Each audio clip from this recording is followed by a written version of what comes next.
Everybody. KJ's back for the afternoon session of the Lori Daybell trial. We had a situation in the courtroom. That's why I'm a little bit late on here. We had a situation in the courtroom. That's why I'm a little bit. I was trying to chat with y'all and do this at the same time. Y'all know I ain't very good at this. But anyway, some guy, bless his heart, whoever he is, in another courtroom, had a heart attack or something. They had the EMTs and all that. So they had to put things off a little bit. But now we have, y'all, and I've been waiting on it. I wasn't going to let you miss anything.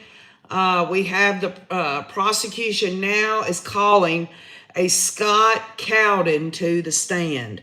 So good afternoon to everyone. And just a reminder, if you see any bots or bad comments, or people want to come on here and say whatever they're going to say that's going to disturb people, please ignore them, report them, or block them. I would appreciate it. I'm asking the Rays also to step up, y'all. This is week 2. I'm asking y'all, please. The Rays on here are extremely brilliant people. If someone's got a question and I can't get to it, and y'all know I ain't got all the damn answers, would y'all please help OKJ out? Because this is not a show. This is just an open channel of the 2 years of research that the Rays and I have done. RAY stands for Research, Analysis, and You. And I just want to let everybody know that. I'm having to, because there is an uptick in the amount of people. And like I've told everyone, and I will continue to say it, this channel was opened 2 years ago to research this case, to analyze this case. And the Rays on here have been educating me, helping me through all this. This channel is not for everyone. This might not be somebody's cup of tea. And that's okay. I don't take that personal.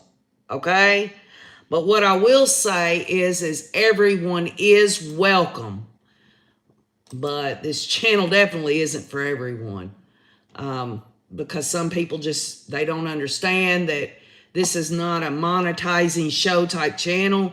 I don't do things. I mean, there's 50 million dang channels on here, all right? Surely people can find what's good for them on YouTube. All right, here we go, y'all. This Scott Cowden is a firefighter for the Chandler, Arizona Fire Department. He's a fire engineer and paramedic. Fremont County Prosecuting Attorney Lindsay Blake is questioning Cowden. Archibald objects to having this witness questioned, says his client is not on trial in Idaho for anything that happened in Arizona. And as the Rays recall, we talked about jurisdiction when it comes to criminality and charging people. Obviously, this is going to have to be ironed out either way, but they've already brought in plenty of prior bad acts. Y'all remember, they were able to bring in the prior bad acts through a rule in the criminal rules of evidence when it comes to what, Rays? Motive. Motive doesn't have to be proven in a criminal case. But just as many of y'all know, Alex Murdaugh, for example, they were able to bring in his financial crimes, prior bad acts, in order to show motive. In other words, the bottom line is this is what Archibald is objecting to. He's saying that this witness, this Scott Cowden, who is a Chandler, Arizona Fire Department employee, he's a paramedic as well. Archie say, nope, she's not on trial for anything that happened in Arizona. Well, he should have been saying this shit back when they were talking about Charles, huh? And if that was all settled out, then the bottom line is it shouldn't have a problem. They shouldn't have a problem with this either. Cowden responded, y'all. This witness that's on the stand responded to the Chandler house the day Charles Vallow was shot on July 11th of 2019. He says he and other firefighters entered the house and found Charles lying on the floor on his back unconscious.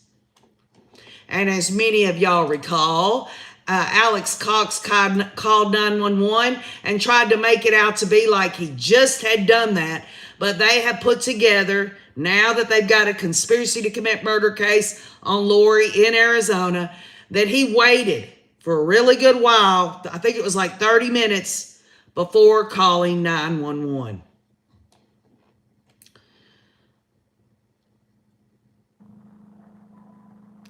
John Shepard said he saw the body cam of Charles's murder.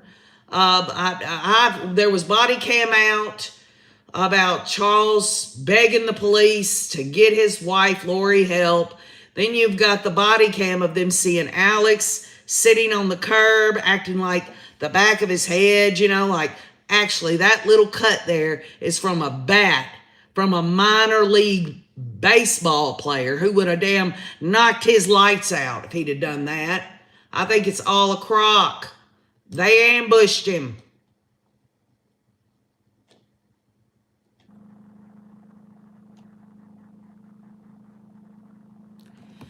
So obviously it must be overruled, because it goes on now to say this Cowden fellow responded to the Chandler house and assessed and evaluated Charles's body. He found blood on Charles's shirt and observed 2 gunshot wounds. Cowden pulled up Charles's shirt and began CPR. We were led to believe CPR had started prior to our arrival, communicating with the dispatcher. We were led to believe that the caller, the shooter, had started CPR.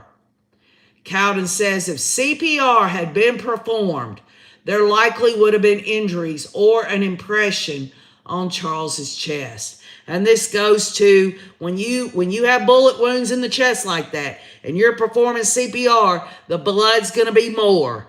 And this is what he's testifying to. Alex Cox did not perform CPR, y'all. I mean, they've got evidence of that anyway, but I know that Alex Cox wouldn't have done that because he wanted to murder Charles along with Lori. Cowden did not see this. He did not see that there was any extra blood or injuries or an impression on Charles's chest.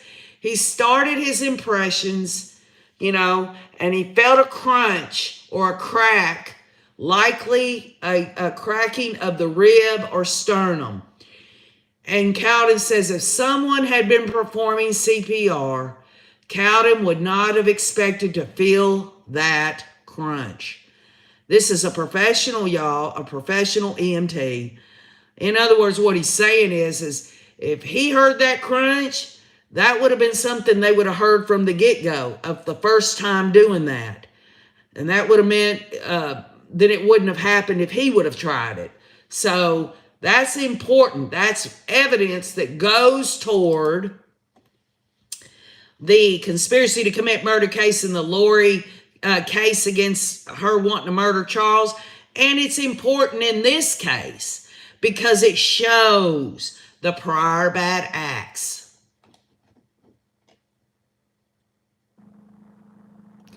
Once Cowden stopped CPR, he had blood on his gloves. He says had someone performed CPR before him, there would have been blood on their hands. Blake has no further questions, and Archie has no further questions as he has already objected to the entirety of the testimony, and Cowden is dismissed. So that was a quick witness there. That is letting the jury members know about these prior bad acts. This is important testimony because it proves a lot of things. It proves this whole chain of events. All of this stuff, along with the fact that, to me, and many Rays agree, Alex Cox was the instrument of murder for Lori and Chad.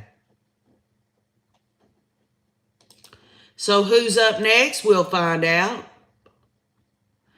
Yeah, Lillian Lee says, I wish Charles would have had a police escort to go with him that morning. Lillian Lee, Adam Cox in his text message to him, that's Lori's brother, people say the good brother, not Alex Cox, but Adam Cox. The bottom line is he warned Charles. He said, something's up. And, Charles wouldn't have ever, I don't think Charles would have ever thought that this is what Lori would do, especially if he's there to pick up JJ. Those kids are there. It'd have been different if Charles was going to meet with Lori and the kids were not around. He just let his guard down.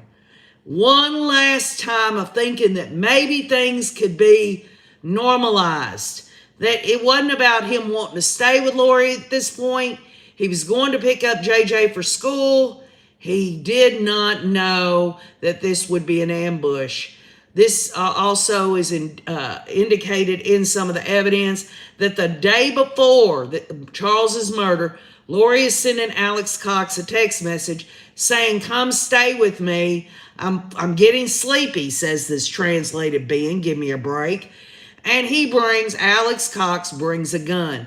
I find it very interesting that in Summer Shiflett and Janice Cox's interview, that's Lori's mother and sister, that Summer said she was the one that asked Alex to go stay with Lori. This was before the children's bodies were found. This was when Summer and Janice was going on these national TV interviews talking about Lori would never do anything wrong and all of that. Summer wanted everyone to believe that it was her idea to send Alex over there. I disagree 110%.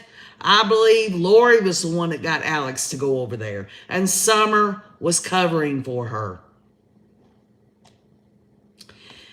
So now we have Detective Ariel Werther, who's called to the stand. He worked for the Chandler Police Department and is assigned to the Robbery Homicide Unit. He's been a detective since 2016, and he has been in his unit since 2020.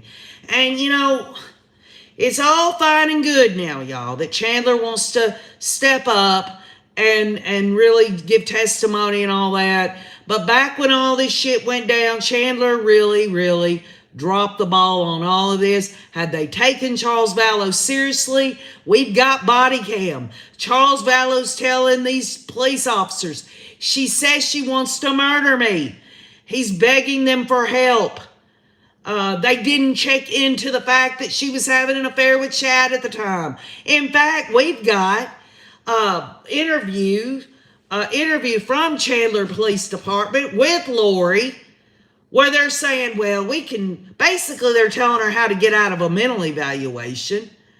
They just absolutely, and yes, when the rubber meets the pavement, they came out, a year or so later and charged Lori with conspiracy to commit murder.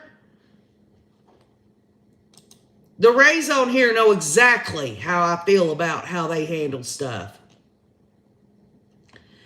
Now, Lindsay Blake asked to admit a 7-page PowerPoint presentation to review with Werther on the stand.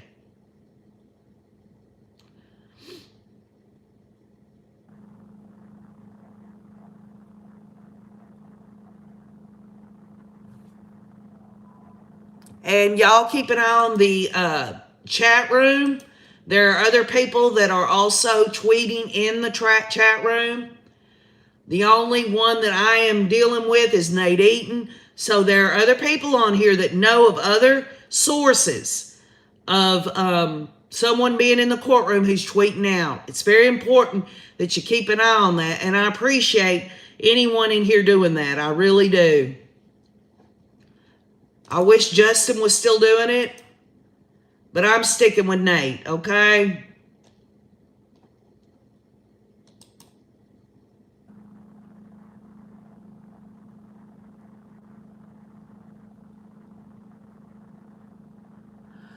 Yeah, right, Eric. I don't know if Chandler PD believes the whole story. If a sweet, innocent 16-year-old girl wasn't backing up that story, sad to say that, but it's probably true. And Eric, you're right. And we've talked about this, the Rays and I. We've talked about it many times. Is this something Lori talked Tylee into saying? Did Lori, on the way to take JJ to school, told Tylee this is what happened, and maybe Tylee didn't see anything? Or, as many of us theorize and hypothesize, Tylee saw what happened. which is one of the reasons she had to be murdered. Maybe at the time Lori had Tylee so, I guess, brainwashed into believing Charles Vallow was a jerk. I don't necessarily believe at all that Tylee believed any of the crap about Charles being possessed by a demon or anything. I don't believe Tylee believed her mother was the queen of the 144,000. We all know through Kobe Ryan's testimony that Lori never told him any of this crazy stuff.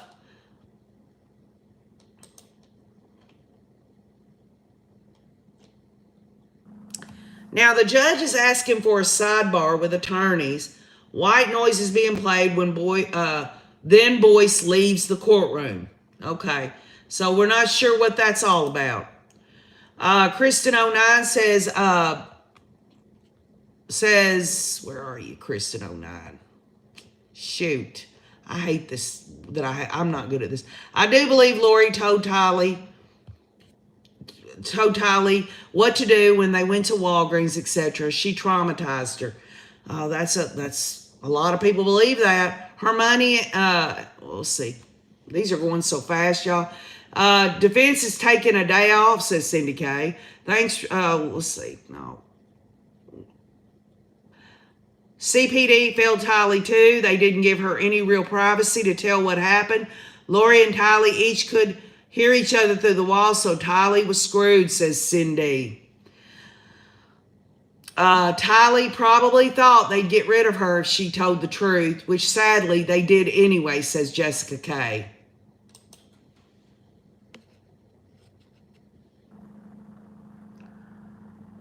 Janae Jones says Tylee had to go along with her mother's story for self-preservation, maybe some toxic loyalty to her mother as well.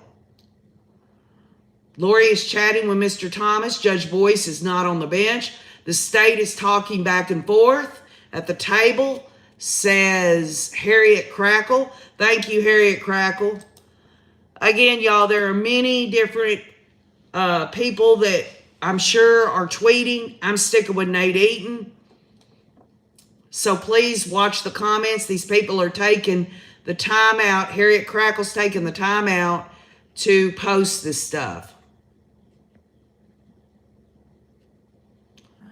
Liza Joe says Tylee was so brave. Cindy K says Tylee didn't put up with Chad's crap. Audrey Jensen, Justin Lum was there for the first week of testimony. He had to get back to Arizona, but the word has it, and I can't confirm it, that he's going to be back in Idaho for the ending. But he is still going to be posting tweets, retweeting Nate Eaton, along with anything that he finds out in her interviews or anything like that. Missy Cass says, poor Tylee, I'm sure she lived in fear when her mother told her she was a zombie. No, not me, Mom, says Missy Cat. Maybe the judge has to run to the temple for instructions, says Brenda. Okay. Yeah, Tylee did say that. She said her mom, first of all, she said because her mom had all these phones, she was like a drug dealer. Then she says her mom needs a straitjacket. Tylee knew the deal. You're welcome to everyone. Hi, Mark McGarry. Yeah, imagining Chad's brutal rage at Tylee in the path of his desire for Lori's submissive sexuality, says Mark McGarry. Judge Boyce is back on the bench. The sidebar was about previous rulings. He is instructing the jury that some things are brought in for a limited purpose. Yeah, that's what he forgot to say on that EMT worker in Chandler. He allowed the testimony, but there was never anything said out loud, at least what Nate had said. Thank everyone again for being patient. And for those that haven't seen it, Krisha K. Easton of Difficult Research, her interview with Cuomo has been posted on the community wall. So she did incredible. I was so proud of her. She looks so good too.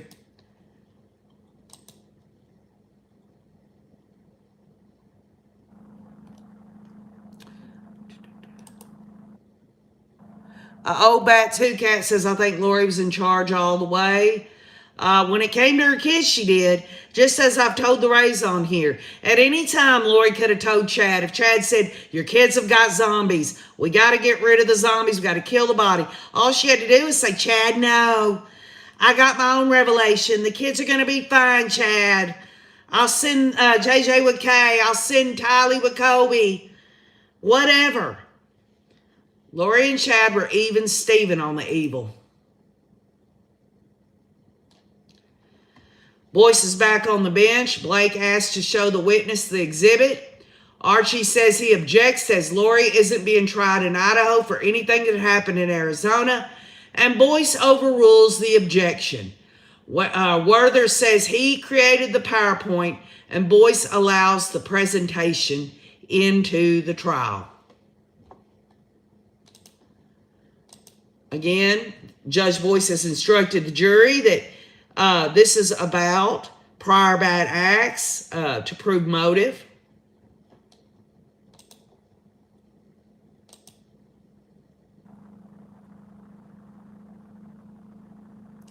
Yes, Mark McGarry, the jurors are measuring this. A lot of this, they have to know. They have to know, Mark, that it's clear. It's clear as crystal.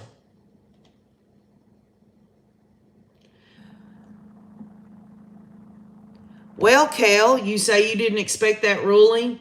Well, I'll tell you what, when it comes to Idaho law, you can introduce prior bad acts out of other jurisdictions.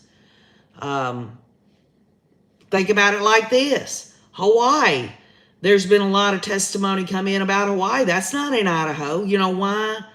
Because conspiracy can happen anywhere. You get me? Conspiracy to commit murder can happen anywhere and in several different ways. Werther was working on July the 11th when police received a call for a shooting.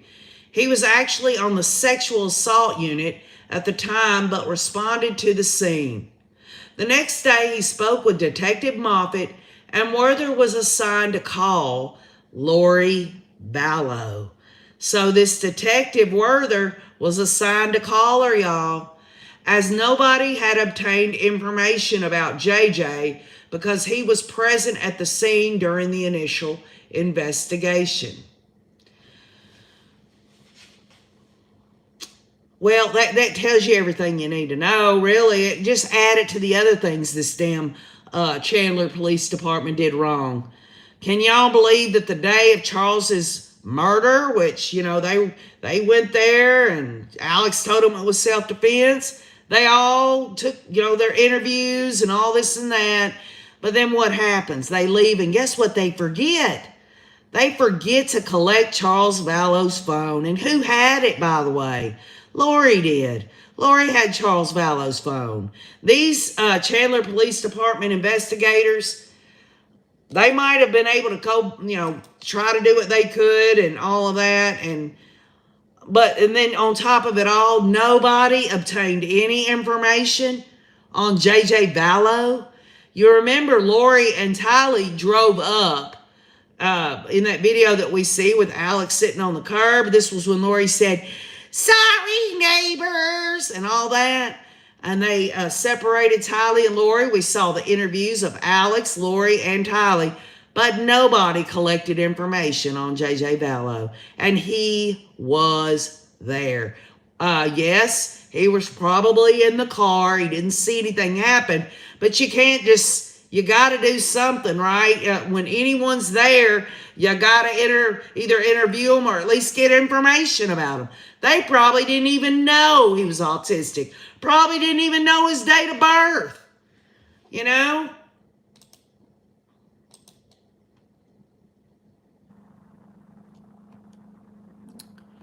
Yeah, they were ready to write it off as a self-defense thing. But that's when Kay got involved and called them up. And I think they started to realize that they dropped the ball on all of this. You don't have body cam footage with Charles Vallow actually saying, my wife said she wanted to murder me. She said that somebody could get rid of my body and all this stuff. We know that was Alex. Nobody bothered to look, when they're interviewing Alex Cox, to look back over his violent history of tasing Joe Ryan and spending time in jail. Many of us was like, how in the hell does somebody go to jail over something like that? This wasn't a couple of days either. And by the way, there are letters out there that Alex wrote to people saying, I'm telling you where Joe Ryan is, and I want you to get him and all this stuff. The bottom line is what was he doing with that gun at Lori's if he's had such a violent past? And then you move forward. He's able to buy up an arsenal of 40 plus guns. It's ridiculous. Just thinking about Alex Cox having one gun, much less 40 plus guns, it makes the hair on the back of my neck stand straight up. Werther called Lori, y'all. She told him she took JJ to school after the shooting, and they stopped at Burger King on the way. Werther obtained surveillance video from Burger King. Lori's vehicle at the drive-thru clocked in at 7:54 a.m. And y'all, that video is online, and Nate also puts it on his Facebook page. But many of us have seen that. It's grainy, but she's there. We also know that her and Tylee and JJ stopped. I don't know if JJ had already been dropped off at school, but Lori and Tylee stop at a Walgreens and get flip-flops. So what are we talking about here? They ran out of the house without shoes on, and guess what? Whose car they get into after Charles Vallow is murdered? Charles Vallow's rental. Lori wants to get into Charles Vallow's rental car to take JJ to school. And, in my opinion, she's also getting her story straight with Tylee. You are not supposed to leave the scene of something like that. A map is shown on the screen. Werther points out the locations where Lori stopped the morning of the shooting. Walgreens, which he says Lori never mentioned, and police learned about later. Burger King and JJ's school. And this goes back to when Lori, she says, and Tylee backs it up, I believe, I don't know if they're corroborated or not, but I know Tylee did, said that her mother asked her to run back in the house and grab Lori's purse. Why couldn't Lori do it? Why couldn't Lori do it?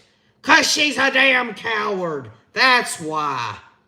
She sends her 16-year-old daughter back in there to get her purse out of the closet. Yeah, that's right, Pam Keith. They treated Lori more like a victim than anything else, and it was sickening. Chandler Police Department says Missy Cat needs to be investigated regarding this case. Dodging bullets says Tylee must have been traumatized.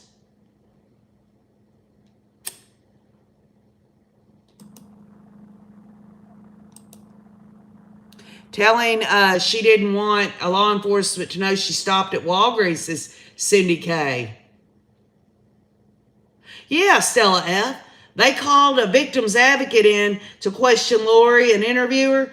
Doesn't that seem kind of interesting that when Melanie P. was trying to get her kids back after basically everything she did and the attempt on Brandon's life, I want a victim's advocate.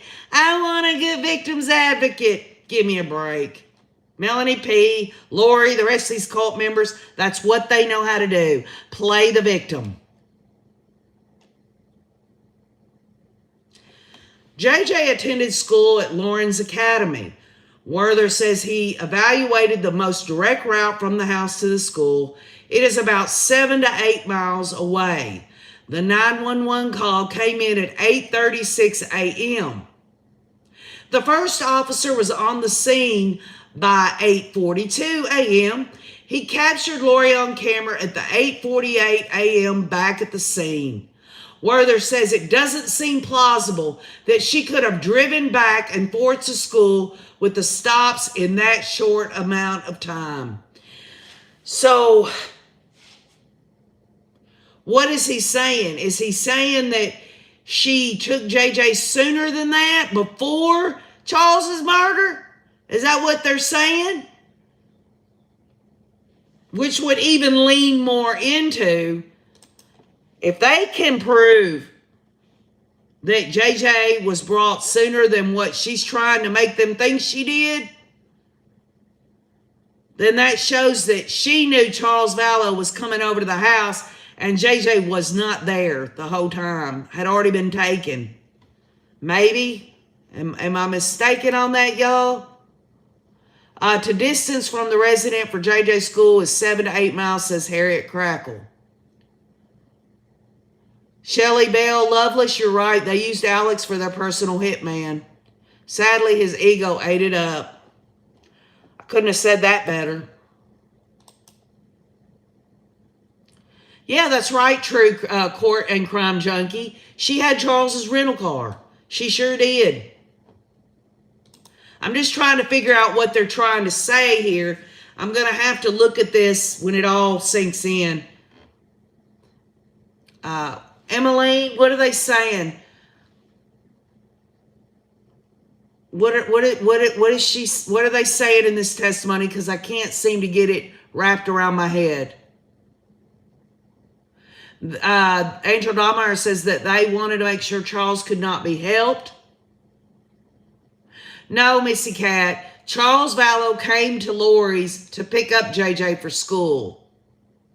The 911 call was at 8:36 a.m. The first officer was on the scene by 8:42 a.m. And by 8:48 a.m., Lori is captured on camera coming back to the scene. Werther says a few days later, he visited several CVS stores as they received information that Lori went to buy flip-flops for JJ, who had left the house without shoes. Okay, see, that's something we didn't know. He was unable to find any videos of Lori at any CVS. I thought these flip-flops were for Lori and Tylee. I did not know. And they weren't at a CVS. They were at a Walgreens. So he is saying that he did the footwork. He had heard that it was at CVS. Eventually they would go to Walgreens. Okay, Cindy K is saying 911 call was almost an hour after Burger King. The text with Adam was like 7:45. That's closer to the shot, says Deanne Lynn, excuse me.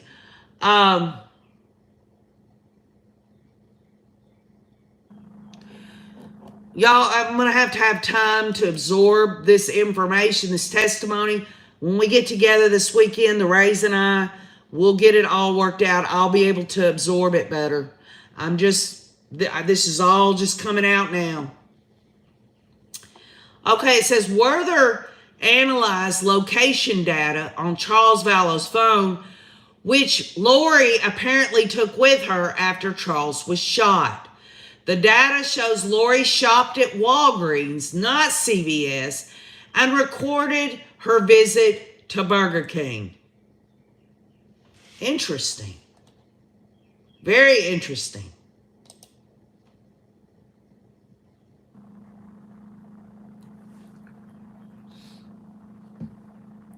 So Charles Vallow's phone recorded her visit to Walgreens and Burger King.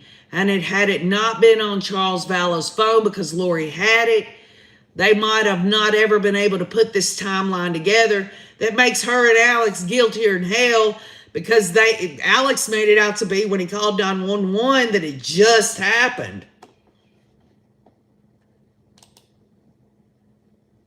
Kathy Barella says Lori tried to cover her tracks. Old Bat Two Cats, they say there were 2 shots in the chest, When they looked at the trajectory of one of the shots and found the indentation in the floor underneath them, they realized through their investigation that the first shot, he obviously fell to the floor flat on his back, and the second shot, whether it was Alex or Lori, walked right up to him while he was laying on the floor and shot him dead. They also did not find any DNA of Charles Vallow on Tylee's baseball bat. Just as everyone knew, Charles Vallow did not do any of that. Now listen up, y'all. Listen up, Rays. Lori visited Walgreens around 8:15 a.m. on the morning of the shooting. Charles Vallow's phone was in the area of Lawrence Life Academy around 8:30 a.m. Remember, the 911 call came in at 8:36 a.m. Lori appears back at the scene of the shooting by 8:48 a.m. So what they saying is Charles and Alex was there and Lori had already left? That would be damning, wouldn't it?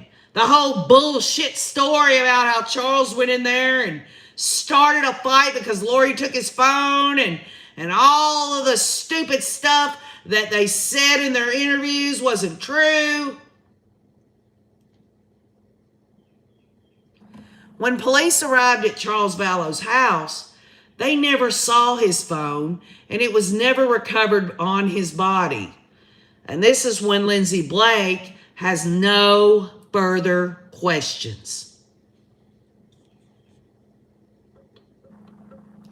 Eric, you're right. It was execution style on that second shot.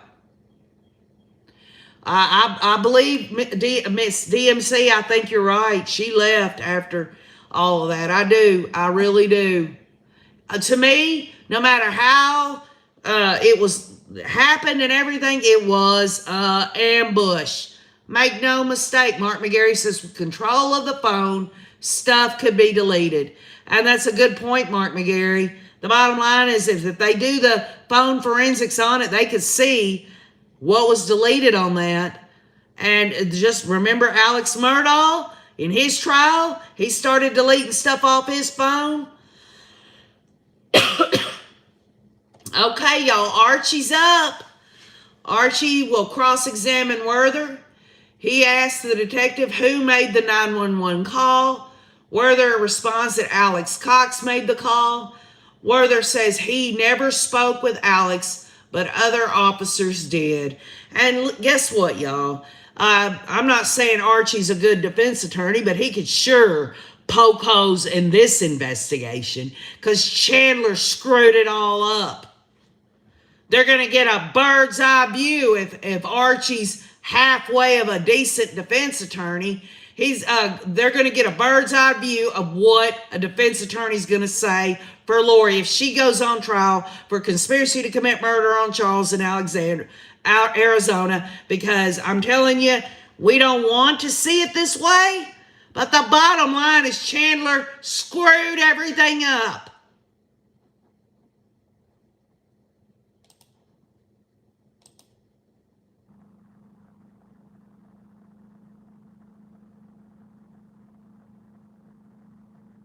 Dodging Bullets says, I remember Lori Hussey leaning on the car, chatting with law enforcement like she was at a garden party.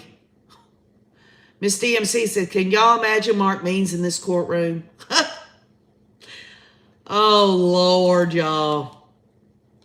I'm going to be honest with you. Y'all going to probably laugh at this and say, what in the world, KJ? I'd say Mark Means would have been a better defense attorney on this than Archie and Thomas combined.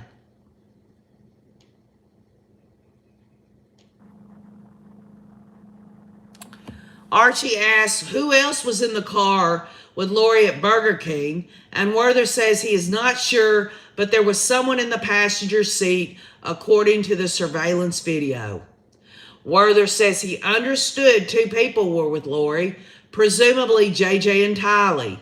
Archie has no further questions for Werther. Okay, so that's about it, y'all, on that.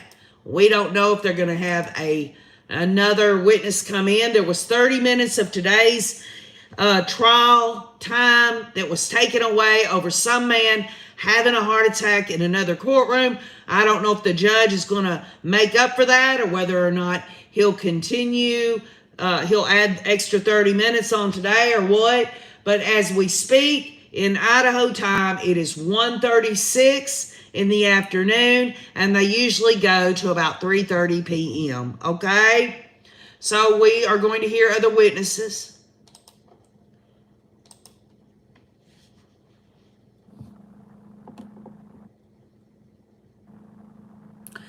Trevor Lavick, yes, JJ did like going to Burger King. He liked to get the little chicken fries. And that does line up that when you have an autistic child, you try to keep them in routines. So I'm not saying there was anything nefarious about her going to Burger King or anything. She knew she had to get JJ to school. She had to keep him in his routine because if she didn't, she knew that it would upset him. That's how it goes from my understanding. I'm not saying there's anything nefarious about it, but what is nefarious is she's riding around in Charles Vallow's rental car. That's what is nefarious. And another thing that's nefarious, she's got Charles Vallow's phone too. She's got his phone too. Why would she need his phone? Why would she need his phone?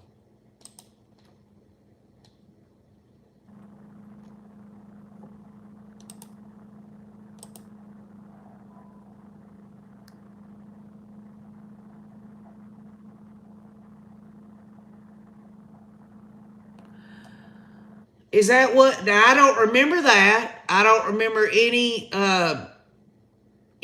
testimony of that, Pam, about Charles was going to take JJ back to his hotel for breakfast. Maybe that's true. I do know that Charles Vallow was supposed to be taking him to school, and that sounds like he would have wanted to do something like that.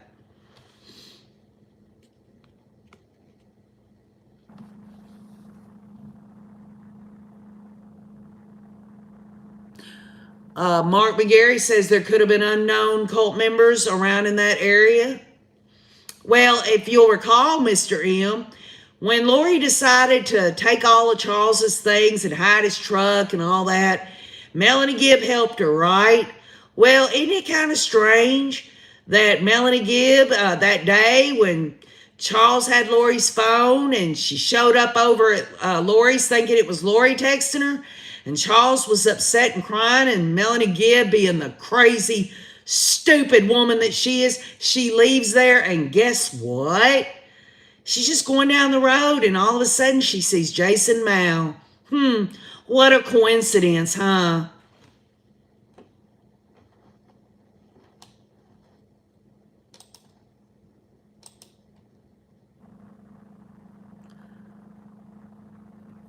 MN, is it code getting sleepy? It could have been. They used a lot of code. And by the way, do y'all recall when Lori and Alex was in Rexburg at those apartments? She's asking Alex for some eggs. I'm sure he's got eggs in a vacant apartment over there. I think those eggs were some kind of drugs or something that they drugged Tylee. There ain't no damn way that they could have just, they would have had to just shoot her to totally incapacitate her or whatever, or drug her, one or the other. Tylee was a big girl. She wasn't going to put up with anything. Okay, everybody. The next witness is Detective Sandra Yinclan. It's Yinclan, so I'm going to say Detective Sandra, y'all, so I don't mispronounce it. She is with the Chandler Police Department.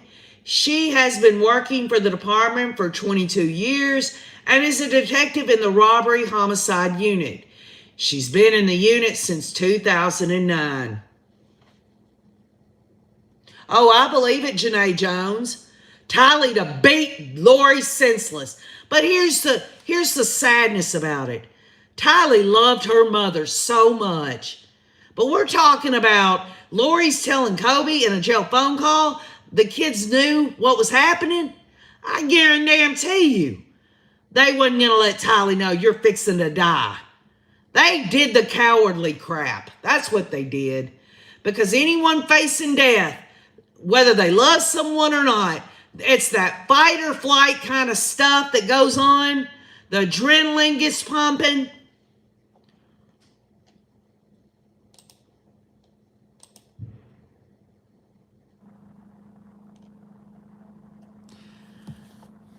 If y'all hear guns going off in the distance here, I'm going to tell you what, I live in Tennessee. There's a lot of dang people out here in the field, out here in the country. I mean, we don't have through roads back here. You don't have traffic back here. You got your neighbors probably about a quarter of a mile on all sides. So if you hear that, I apologize. Don't worry. You don't have to worry about old KJ, that's for sure. In fact, y'all might not want to hear it, but I'll say it. I have to. You see this room right here I'm in? I guarantee you there's protection in this room that you can't see. In every room in my house. That's all I'll say about that.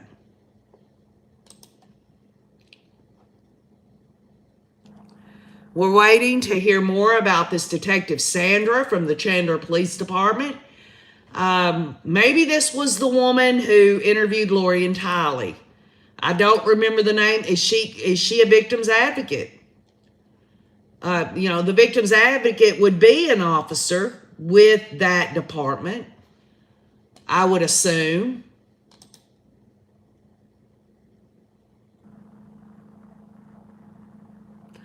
Oh, Lady Snoop, I know that there's no way that Tylee or JJ knew this was coming.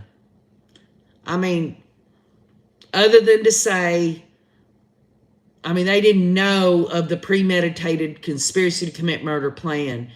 But when you're talking about duct tape and what they did to JJ, he had to have known that his life was in danger. Just naturally know. I'd like to beat the living hell out of Lori, Chad, Alex, all of them. Melanie Gibb, I'd like to.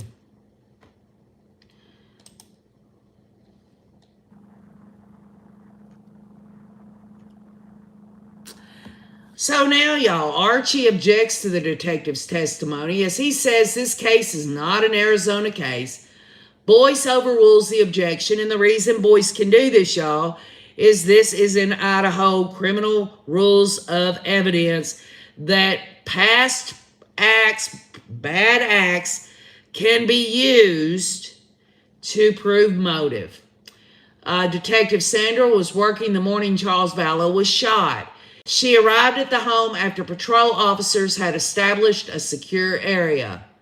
Additional investigators were called and given assignments.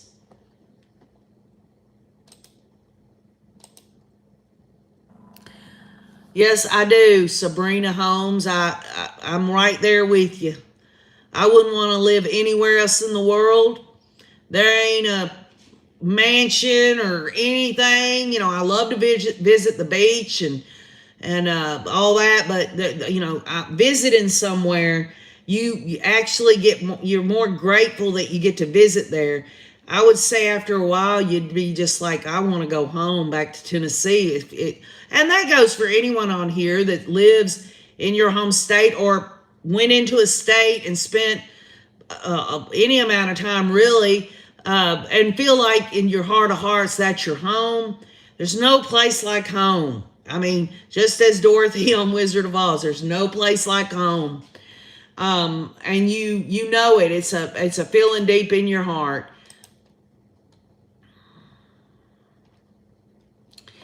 So Detective Sandra recalls going over to chat with Lori and Tylee at the scene. She moved them to the Care Crisis Response Unit van that is run by the fire department. Detective Sandra learned Lori was the wife of the victim and sister of the shooter.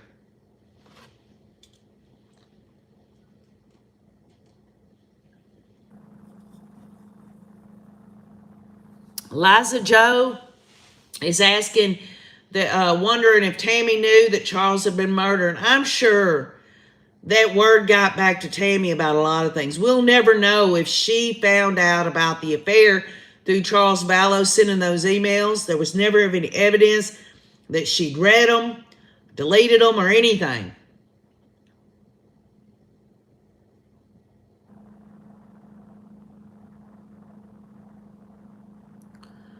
Yeah, Stella F., I agree with that. I myself do believe Tylee was dead when she arrived at Chad's, and I believe the raccoon story was. That's what I think. Some people believe, why even bring up shooting a raccoon unless you're trying to account for the sound of a gun going off? But it goes back again, Stella F., as she has relayed in the chat here, that he had to let Tammy know why the soil was disturbed in the pet cemetery.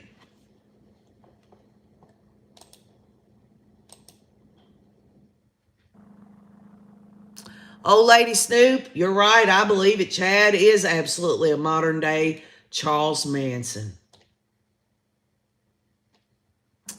So, y'all, we didn't know this, but when Detective Sandra was with Lori in that crisis van or whatever, with Lori, when a sergeant informed Lori that Charles was dead, this Detective Sandra says that Lori didn't have much of a reaction. When she was informed that Charles was deceased, she responded that she already knew and made statements that she was present when it happened. This was new information to detectives. So then, if that's the case, y'all, if she's telling them on the scene in a van that she knew already, that she was there and all that, then why is she going into an interview saying that she ran out of there and really didn't see anything when this detective Sandra first observed Lori and Tylee? They were standing near Charles's rental car, and this detective said in her testimony, she appeared calm, very non-emotional, was kind of hanging out and having general conversations. She was not really upset, and at one point, y'all, she was laughing.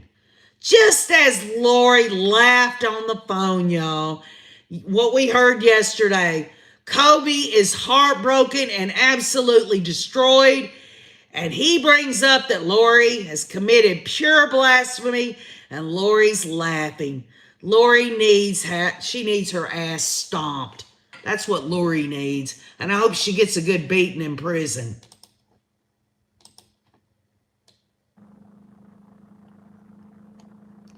It aggravates me so bad, y'all.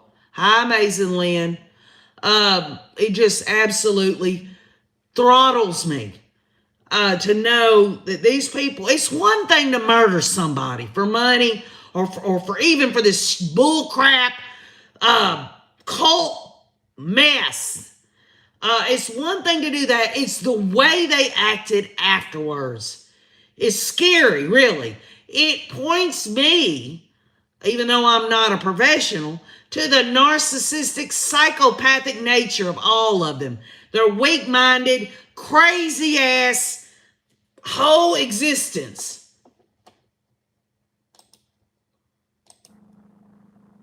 Janelle Murphy says pure evil. Again, I challenge anybody to go back and listen to Kobe and Lori talking from her jail cell where she laughs and giggles. That's a demon right there, y'all. Make no mistake. I've used that term about they're trapped. The demon is trapped now. It cannot go anywhere. And it's going to be very happy to stay in Lori's body for the rest of her prison term. Lori, Chad, Zulema, all of them. There was many different options in there. They could have believed all this stuff without murdering a single person. You know? Many options to do many different things that were not criminal in nature. Not what Jesus Christ out of Holy Scripture says is absolute lawlessness.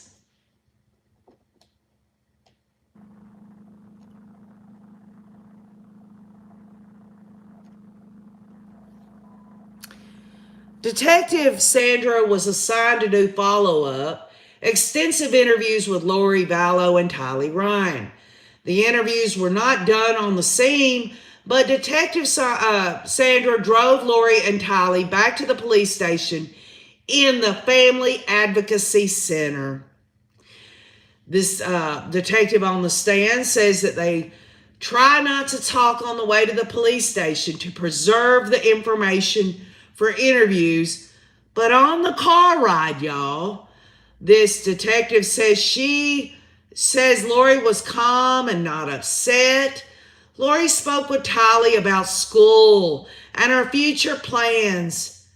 Lori was being almost nonchalant in her conversations. I'm going to tell you what. It's really scary. It really is. Many of the jurors are taking notes during the detective's testimony. Lori is also taking notes. Lori told this detective that Charles had been renting the home and they were separated. She told this detective that Charles had been living in Houston and Lori went out there, but she returned to Arizona.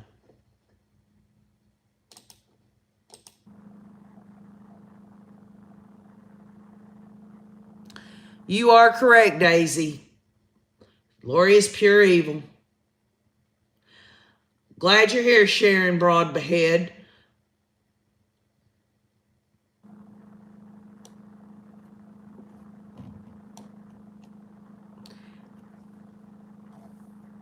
At one point in the interview, she said Charles took JJ back to Houston with him and she allowed that to happen. So Lori's telling this detective woman as they're heading to this family advocacy center, Lori's telling her that, yeah, she cannot go. I mean, this whole concept that, and y'all saw Lori's interview that Charles was just so scary and out of his mind and everything. And yes, she's going to tell them that she's holding his phone, keeping it away from him. What does that do to somebody? It agitates the hell out of them. She wasn't scared of Charles Vallow because Charles Vallow would have never harmed a hair on Lori, Tylee, Alex, JJ's head. Charles Vallow would have never done that. Lori needed a pretext, if in fact that actually happened. She takes his phone, gets him riled up, enough for Alex, who's already had all this crap fed to him about Hiplos and Garrett and all this crazy stuff. And so it's easy for Alex to move forward on it. Again, it was an ambush. It was for $1 million life insurance policy, and Lori didn't get it.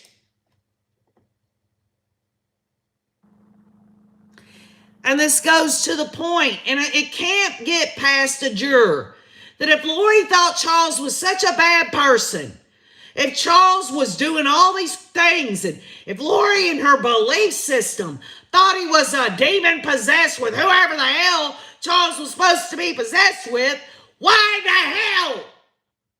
Why would she send JJ with a demon possessed man? Makes no damn sense at all, y'all.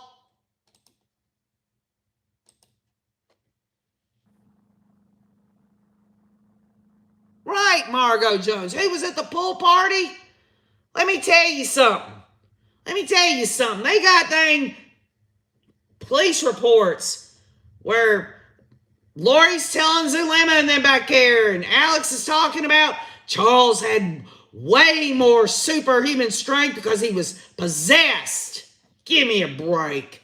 No, he was not possessed. If Charles Vallow had some extra strength, it's called adrenaline. He was trying to save his own damn life. It's probably scared him to death.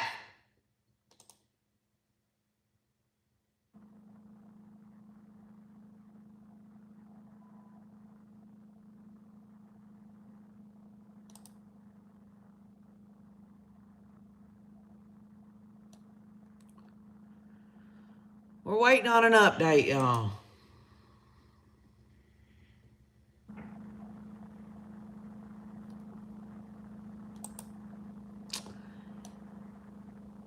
Such an absolute loss of life of Charles Vallow. It didn't have to be like this. You know, I'm one of these people that believe that everybody has an appointed time. And when human beings think they want to get into this lowercase g shit, and they want to step outside of knowing that God's in control of things, and they want to be the ones to control it, this is the kind of crap that happens. Yeah, Alex X, you're right. We learned that recently. Charles Vallow had injuries to his knees. Cecilia Jackson, you're right. Charles was smart enough to change his insurance policy. Janelle Murphy, you're right. These cult members, they played God. Lowercase g, by the way.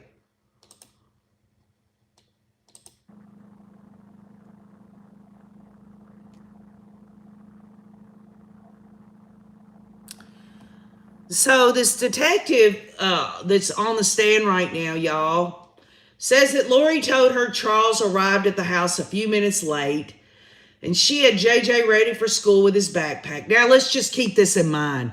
This woman, Anzu Lemon, all of them, are saying that Charles Vallow has Hiplos, Garrett, whatever, Ned Schneider and all this, and yet she's going to get JJ ready for school, knowing Charles, this possessed demon man, is going to take her precious little boy to school. Give me a break. She described JJ as being reluctant to go with Charles, but they got JJ settled to leave for school. And I don't believe that. I believe JJ was ready to go. I think he loved his father, Charles Vallow. Lori said that Charles left his phone in the house with JJ outside, and Charles came back inside to retrieve his phone. And we've heard other different accounts where JJ was put in the car, Lori helped put him in the car, and Charles's phone was sitting there between the two front seats, and she grabbed the phone up. Which is it, Lori? Which is it? I don't believe any of that is correct. What I believe, knowing what I know now about how these people operate, I believe Lori coaxed Charles, saying everything's fine. You can come get JJ for school. She had Alex Cox come over the night before. He had his gun with him. They waited for Charles to come there. He comes in and they ambush his ass. That quick. That's what I think happened. None of this bullshit fighting with the baseball bat with Tylee and all that. Lori used Tylee, don't you know? Lori used Tylee if Tylee's interview was somewhat like Lori's, and as you notice, Alex and Lori's stories didn't match when they were interviewed. Lori told this detective she had asked her brother Alex to spend the night at the house because Charles was coming. Lori said when Charles came back in the house, Lori was holding the phone. And she indicated that Charles became very upset that she had his phone, and she made statements to him about messages on the phone. She says he became very angry and was moving around the kitchen to keep the phone while an argument started. Lori refused to give Charles the phone. And if Lori was so scared of Charles Vallow, if she was so concerned because he just looked so angry and all that, why did she continue to move further inside the house? I would say Alex was ready and waiting. That's what I say. She had probably told Alex when he showed up the night before with his gun to spend the night, she probably told Alex, this is it. Y'all remember, Lori told Melanie Gibb that Charles was trying to kill her. Do these people not know how to call 911? If Lori really believed that Charles was trying to kill her, move forward. The day of the welfare check, Lori's standing in the doorway with these police officers, and she's saying, my brother's trying to kill me for my life insurance. Well, if that's the case, why? Why wouldn't she call the police and saying, y'all, my brother, he's trying to kill me. It's all a crock of shit. That's what it is.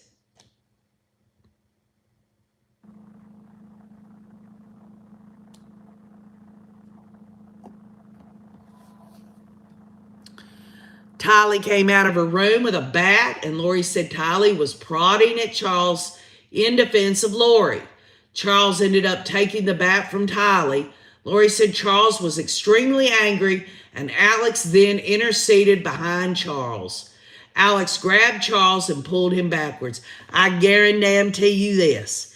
Alex Cox would not have gotten a hold of Charles Vallow. Charles Vallow would have chewed him up and spit him out. Alex is a coward. Alex came in there and shot him so he didn't have to get in a fight with him, as far as I'm concerned.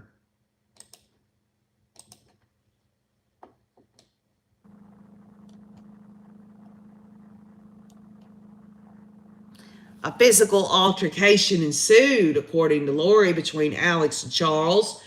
Lori told Tylee to go outside with JJ. Lori moved into the kitchen where she said she could hear what was going on, but could not see when Alex fired one gunshot. She then went back in the room and saw Charles on the floor. And remember, y'all, she says one gunshot. One gunshot, where there's two gunshots in his chest. And if Alex is trying to convince everyone, I shot him twice very quickly, Lori doesn't corroborate that. Lori doesn't. But I'll tell you one damn thing, Lori. She, according to her testimony, she's still holding on to Charles's phone. She had it after the police left, after Alex's and them's interview and everything. They had to go back and get it.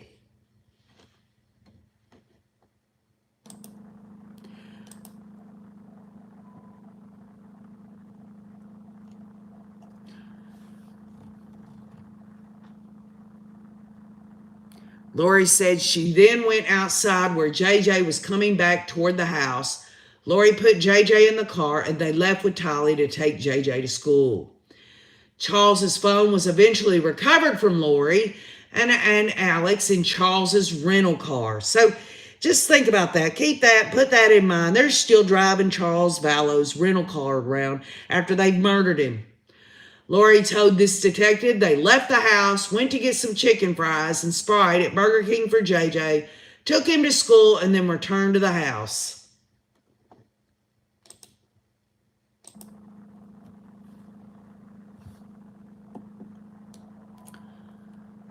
They should have arrested Lori and Alex on the spot, y'all. You just play that out in your mind. If they would have at least arrested Alex, those children could very well be alive today along with Tammy Daybell. There would have never been an attempt on Brandon's life because Alex, with his violent background, would have had to deal with this legal issue. They would have had to schedule his hearing. They would have perhaps put him in jail.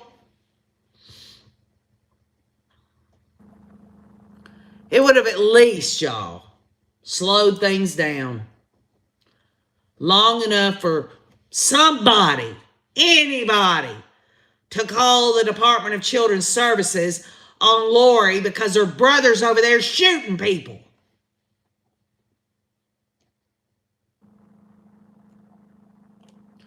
Lori told this detective that after she left the house, Alex called her. She told Alex she was taking JJ to school and Alex needed to call 911. There is no indication that Lori ever called 911, and why would she? Why would Lori call 911, y'all? They needed to wait for Charles Vallow to die first. I'm sure Alex was on the phone with Lori saying, well, he looks dead. He's moving a little bit. Maybe we should give it a few more minutes. Why would Lori call 911? Just let that set in. She had a phone. She had Charles's phone with her. She had her own phone. I'm sure Tylee had her phone too. Why couldn't they call 911? If they're trying to keep JJ on schedule to go to Burger King and then go on to school, that was the reason she left. He was autistic. She was just trying to keep the trauma of this away from him and Tylee, you can call 911, Lori. But no, Lori has to tell Alex to do it. And we've heard that 911 call. Alex is a damn idiot.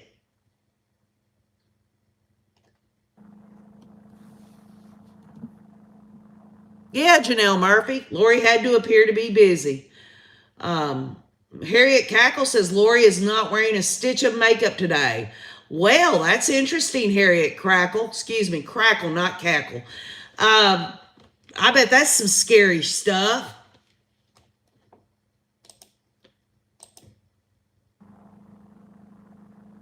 Hey, Paula. Yeah, Jack Dyer, it is. I mean, no matter how you look at it in any direction in this case, it's absolutely furious. It makes me furious. It's especially seeing that the Chandler Police Department could have done so much. Yeah, think about that. Cecilia Jackson makes a great point. Melanie Gibb, any of them could have stepped up and done something from then on. I mean, do they really want everyone to believe Lori's story about what happened?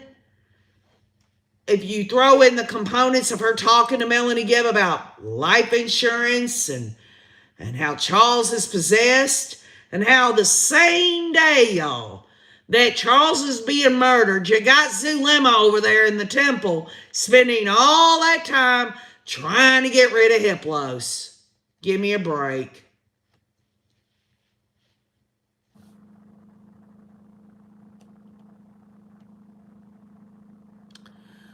Once this detective was done interviewing Lori, the detective conducted an interview with Tylee. Detective Moffat was interviewing Alex at the same time. When all their interviews were done, the detectives took the group back to the house. Lori was very calm during the entirety of the car ride. She was very nonchalant about what had happened. She wasn't upset, and there was some chatter about Tylee, school, and mundane conversation. Blake has no further questions for this detective, Sandra. So there you go. And these Chandler Police Department people that witnessed all this, now they're in here testifying. They knew it was going on back then. If they'd have put two and two together over actually seeing body cam of Charles saying, "My wife wants to murder me." It's pathetic. It's so pathetic, y'all. So now Archie's up, and he's going to cross-examine this detective woman. He asked if the interviews with Lori and Tylee were recorded. She says they were, and all the rays on here, including myself, we all have watched Alex Cox, Lori Hussey, and Tylee's interviews. And any of y'all that are new to this, you can find them on YouTube. Archie asked if she watched the tapes to help her remember the interviews, and this detective says, partially yes. Well, you know what? These people have to refresh themselves. This happened back in 2019. This was 4 years ago, basically. Archie asks if Alex Cox was ever arrested, and before this detective can answer, Blake asks if attorneys can approach and meet with Boyce. We are now in a sidebar conference as white noise plays overhead. And I can't begin to think what Blake wants to talk about. Archie has a good point in asking this question. This goes to the whole investigation into it all. They dropped the ball, y'all. Pure and simple. Pure and simple. They did a shitty ass investigation on this. To come out, it's only been, 2 years later? Year and a half, 2 years later? After Lori and Chaz indicted in Idaho to cover their own butt in Arizona? It's disingenuous. And it's sad, really, because Charles Vallow deserved better than this. Grammy B in North NC is asking if they can bring up tasing Joe Ryan. I wouldn't see why that would be a problem. Grammy B, prior bad acts, these are coming in. The murder of Charles Vallow's coming in. They've talked about the timeline of Joe Ryan's death in relation to the financial stuff from his death and all the financial information in between with Tylee. They also have a timeline that they presented to the jurors over the death of Charles Vallow, the financial activity going on as it relates to J.J. Vallow. And I think, honestly, y'all, that Archie does have a point. That should be a question that should be answered. I think Archie should ask them many questions on how is it that y'all consider that a good investigation when you let this woman take off with the victim's phone for several hours? Or how about this, Archie could say, hey, detective, y'all didn't have a shred of information on one of the people that was there, which was J.J. Vallow. You didn't know nothing about him. Arizona needs to be ashamed of themselves for what they did. Charles Vallow deserved better than that. We're waiting on the sidebar. That's correct, CHP. The Joe Ryan incident connects Alex to the show. It shows quite clearly, y'all. Alex was not afraid to get violent for his sister.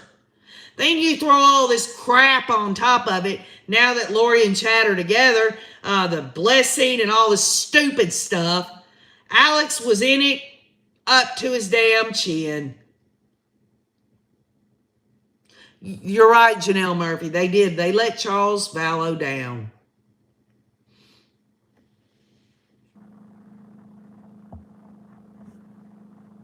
Well, hello, Bismo Funyuns. I hope you are having a great day. Glad all of these people are here to see the blow-by-blow of Nate Eaton's Twitter. This is what we've got. There are a few in here that are also posting some of the other tweets from other people. We don't have cameras in the courtroom, obviously. And the Rays and I have worked on this for 2 damn years. We've got to do that. I'm not going to sit here all day and do this looking at Nate Eaton's Twitter without at least allowing, if the Rays want to be here, they deserve it. We deserve it. We appreciate everyone that's decided to come into this live stream. I'm hoping that when she does get convicted, that the cameras will be able to come in on her sentencing. I want to see that hussy go down.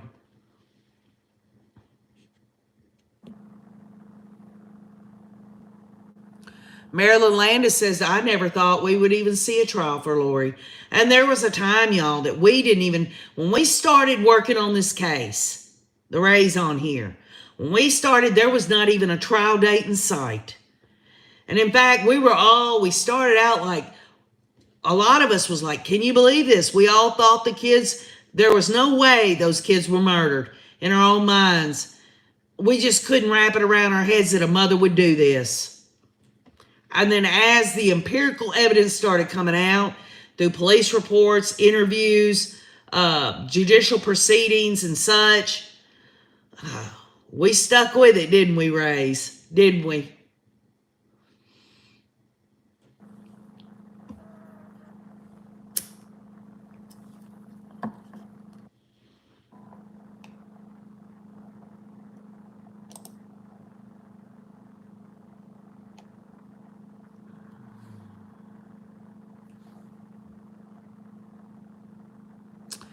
We're back from a sidebar, and Archie asks this detective if she arrested Alex Cox on July 11th of 2019, and she says she did not.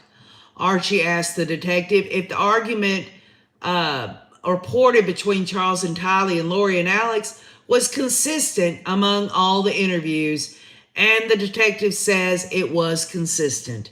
And this lends credence, in my opinion. Y'all know how diabolical all these murders were moving forward in it. And if that shit can happen, then my theory on all of them, maybe not Tylee, but Alex and Lori, they got their stuff down before Charles came down there. They had it all worked out. They had their alibis together. Lori probably told Tylee on the way to Burger King and JJ's school. The bottom line is Tylee was expendable.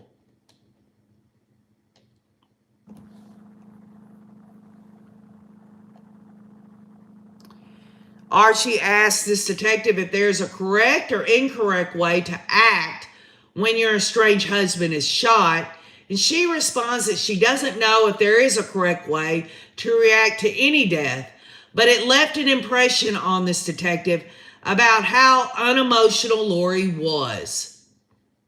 Boy, that's an understatement. And Archie has no more further questions for this detective who was there, who interviewed Lori, who was there during all of this on July 11th of 2019. I'm not sure if the state's going to recross.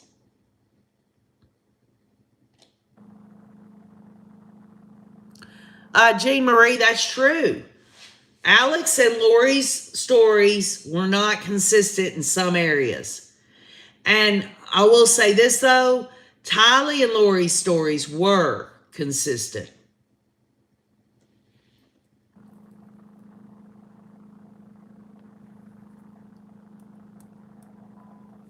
You know, dodging bullets, I don't know if Jen, Michelle have been in the court. We also haven't gotten confirmation that Summer was there. We also found out yesterday through Nate Eaton that Janice was not in town, which a lot of people thought they'd heard. Illegally Blonde, in my view, and I've been wrong about things, I really believe Lori's going to take the stand, y'all.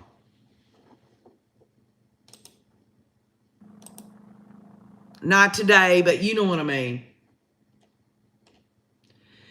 Now, Lindsay Blake has further questions for the detective. She asked the detective if she's aware of whether Alex Cox is alive. And the detective says she is aware Alex Cox is deceased. Then Blake says, if Alex Cox was still alive, do you believe your agency would have made a recommendation that charges be filed?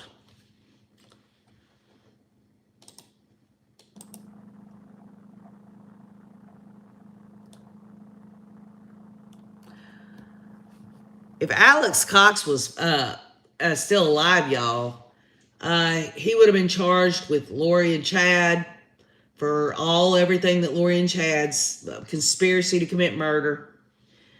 And I believe, and I don't have it from Nate Eaton yet, but I believe they would have had to charge Alex. Blake asked the detective if arrests are normally made on the day of an investigation begins, and the detective responds, generally no, it depends on the totality of the investigation and other factors. Blake asked to approach the judge with the defense attorneys. Now, I'm assuming, because Nate's not saying it, when Blake says if Alex Cox was still alive, do you believe your agency would have made a recommendation that charges be filed? I have to believe that this witness said yes, because he's not confirming it in the tweet, but he goes on to talk about her asking something else after that. So I just have to believe that.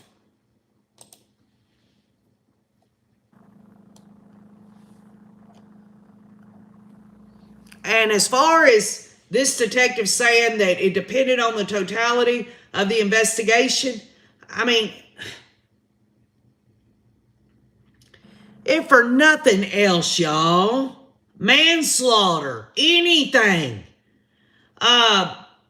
unlawful use of a weapon or any damn thing, nothing, absolutely nothing.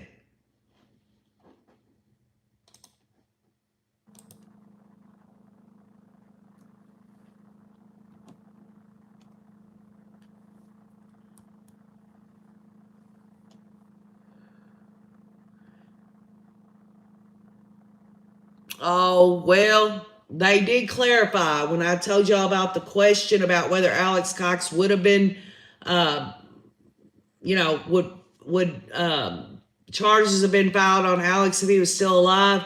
Archie objects to the question, and Judge Boyce grants Archie that objection. So the question was never answered, y'all. But I'm sure if these jurors are listening, they're probably wondering why this police department didn't do a better job of this.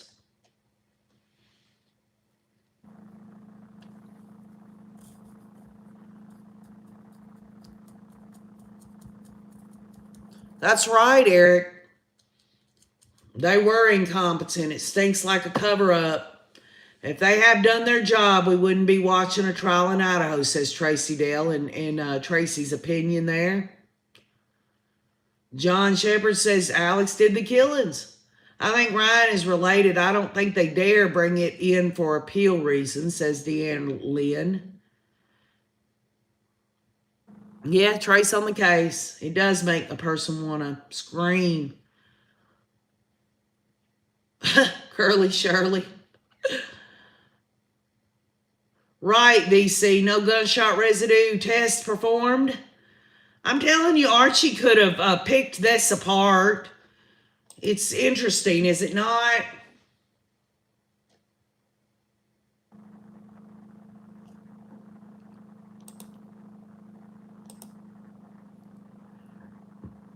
John Shepard says all the red flags were ignored. All? Who said that? Jay says, might sound silly, but I'm honored to be here with you, KJ, for JJ, Tylee, and Tammy. Oh, that's sweet of you, Jet said. I appreciate that. The Rays on here appreciate it too. They're the ones that mean everything. Rowan 2 uses, if Arizona law enforcement had done their job, Lori would have had a real mental health evaluation. I couldn't have said that better. Anna Martin says, I believe the family of Charles Vallis should sue the police. That's been talked about. It was not in Archie's interest to pick it apart. It suits them if it was deemed self-defense, says Stella F. Yeah, dodging bullets is letting everyone know that we're all, the Rays in here, are honored to have everyone come join us.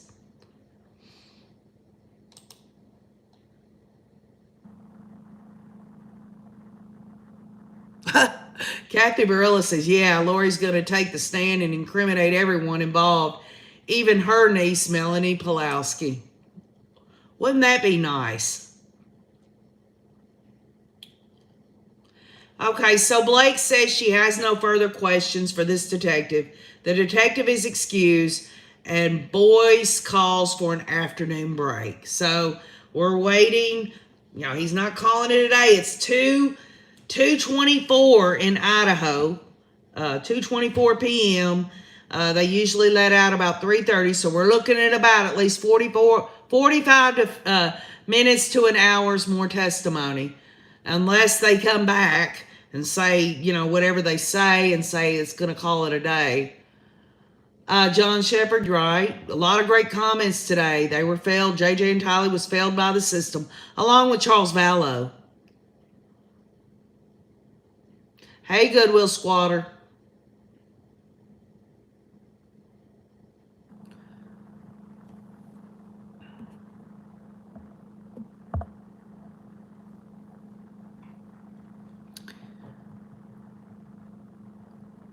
Mark McGarry said at 2019 beginning, I would have never guessed it would be years to see this trial.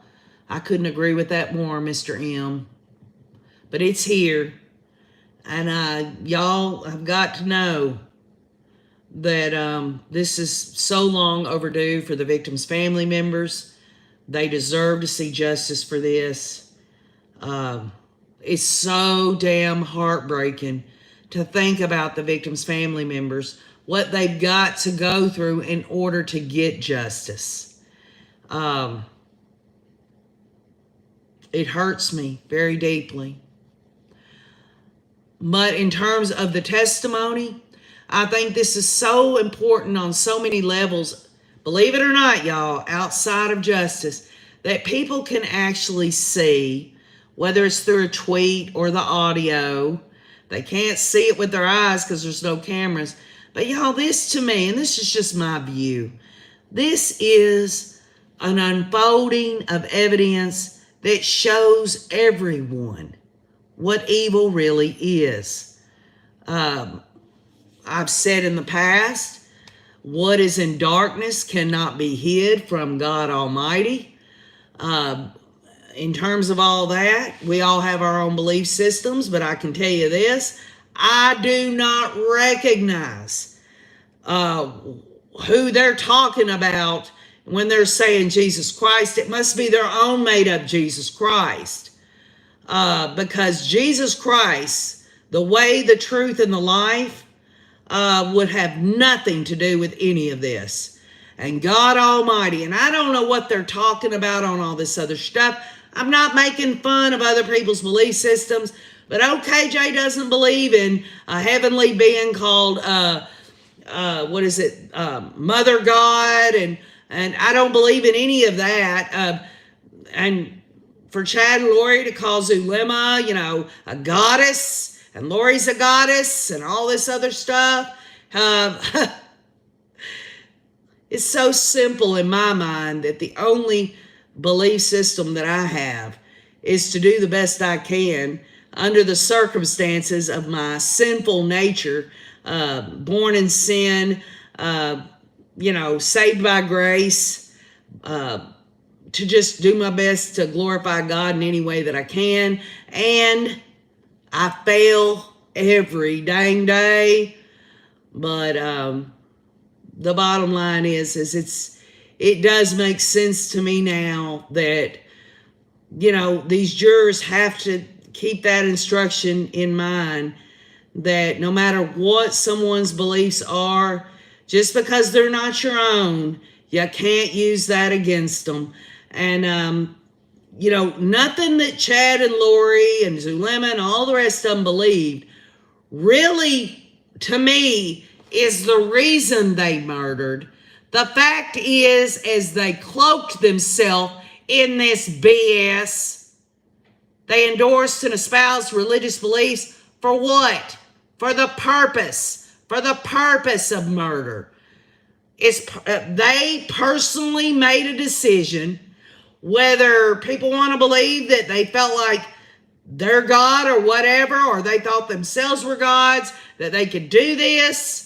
The bottom line is, on this earth, according to man's law, this is where we're at right now, y'all. This is an adjudication process in mankind's United States courts here, criminal law. The bottom line is it's lawlessness, that Chad, Lori, and the rest of them decided that these laws did not matter.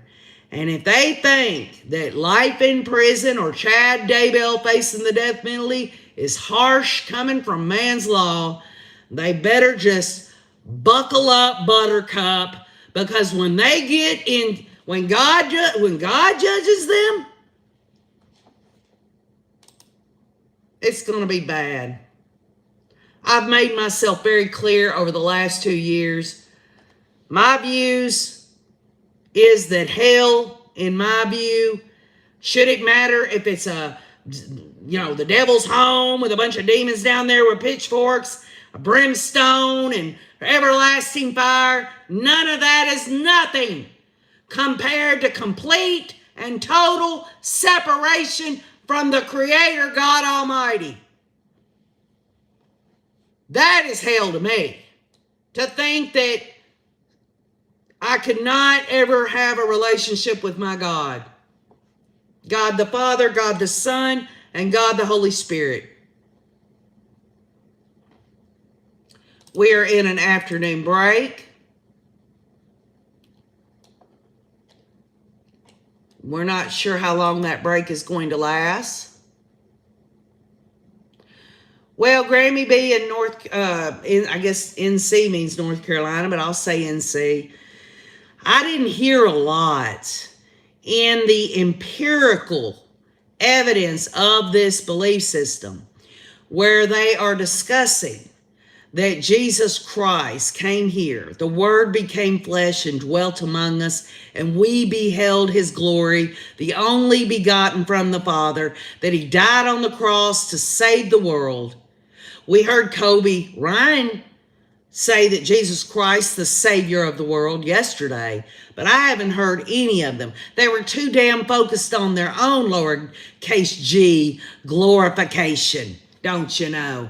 And glorification to these lowercase g wannabes is that they wanted to have sex when they wanted to have it.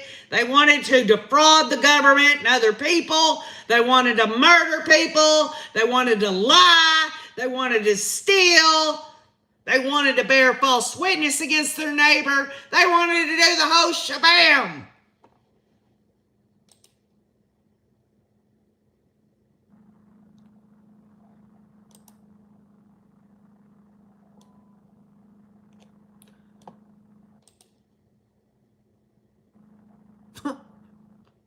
You know, I had somebody tell me that I sounded like an angry Baptist preacher.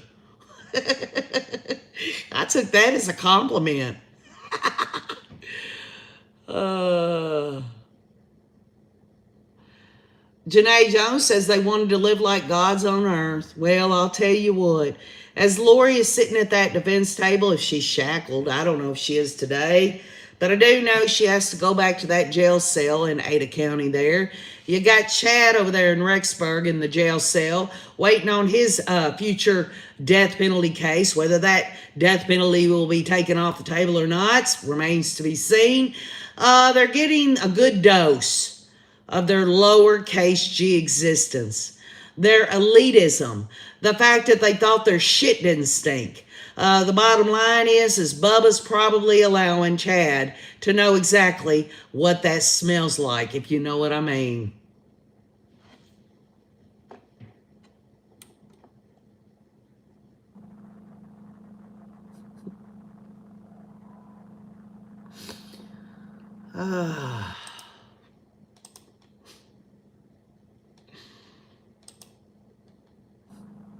Dodging bullets, are you laughing at me?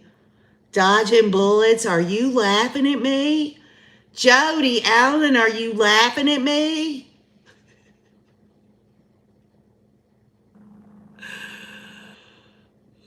Sarah Schultz says, I'm so sick of crazy Lori and creep Chad Daybell. They're monsters. I think many of us concur with that, Sarah.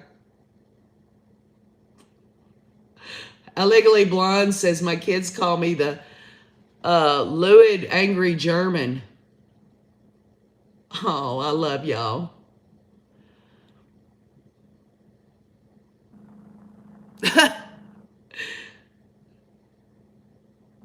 Oh, goodness. Y'all have some of the most interesting comments.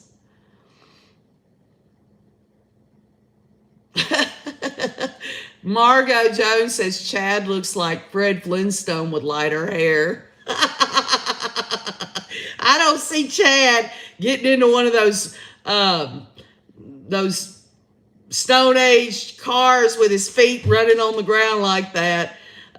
Chad, he reminds me of a Sling Blade guy, and he also kind of does, not in looks, but he reminds me of a bigger Gilligan. Skipper! Skipper!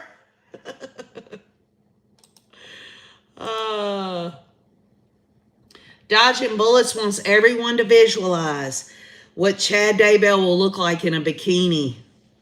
I bet Bubba's already envisioned that for Chad. Bubba wants Chad to really get used to him, don't you know?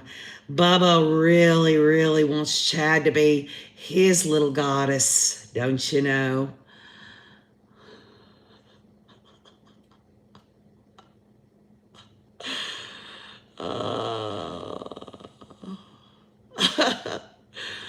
You know, we've heard that Lori would probably go to Pocatello prison. Wonder if she would be in the same prison as Robin Rowe, who's on death row.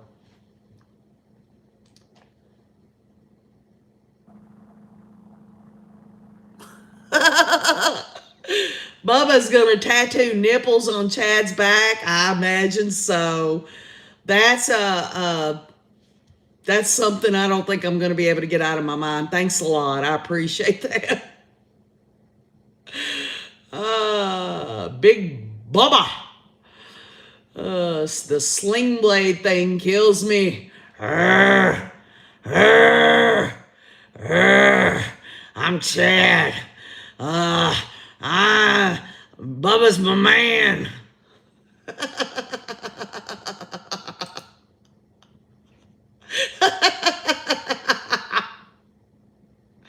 Tracy Nelson's thinking about old Bubba brings me so much joy.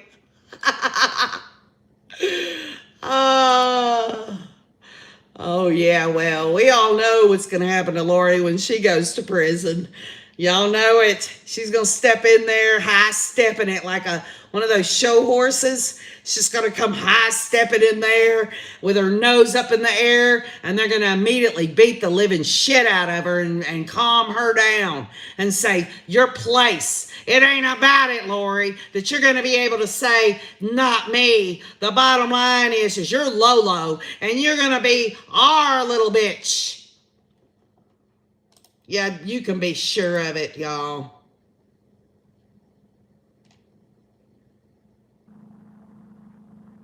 Harriet Crackle says, can we put money on Bubba's books? Lisa Fisher says, I want some biscuits with mustard, Bubba. Can they put a camera in the jail cells at least? Oh, yeah, right. Yeah, mothers in prison will not take kindly to Lori. I agree with that. Jerry Harris says Chad is in the Fremont County Jail in St. Anthony. Kathy Barella says Lori not being a cover-up, being able to cover up her wrinkles must be killing her. And somebody has said that she's not wearing any makeup today. I guess she didn't feel it today, y'all. Maybe she didn't feel like the ringlets today, huh? She didn't feel like the dang unicorn ponytail in the middle where she's jumping up and down in the chair hoping she was sitting on Chad Daybell's lap, if you know what I mean.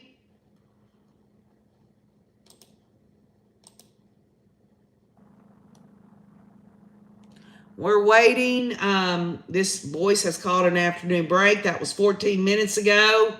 It is 2:38 p.m. in Boise. They usually go to 3:30. RDNAC says she's having a bad hair day. I think, you know what I think? I think Lori can't stand it that she can't control Kobe Ryan anymore. And I think yesterday's testimony and that jail phone call absolutely drained the whatever hope that Lori had out of her yesterday. She can't stand to be in control. She tried to in that call with Kobe.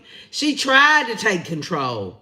She tried to do her manipulating crap on him, but Kobe went off on her. And every word he said, she deserved every bit and then some. And as far as Kobe saying that he'd prayed for her and Chad and that he wanted to take a shovel to Chad Daybell, I'll tell you what, Kobe is not going to get his wish. And I know he was just expressing the deep devastation in his heart about the whole situation.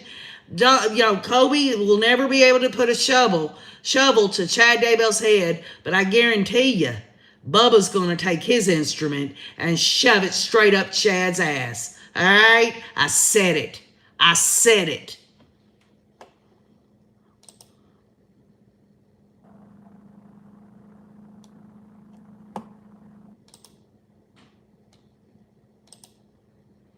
And don't y'all find it interesting that Kobe used that word shovel? Because he had to have known at that time because the children had been dug up. Well, it took a shovel to bury them there, and it took a shovel, i.e. tractor equipment, whatever, to unearth them.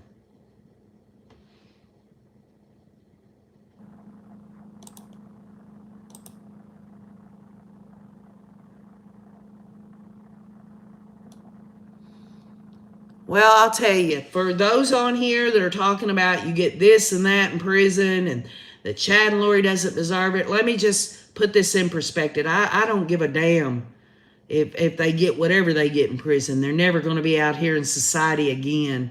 They're never going to be walking on the sandy beaches of Hawaii.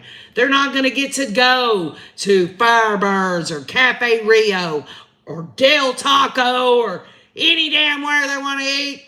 They're going to have to eat food in the prison system that is geared, y'all. The food in the prison system, nutrient-wise, is geared to keep these damn people regular so that they don't get diarrhea or constipation. They're going to be eating the same bland stuff they always do.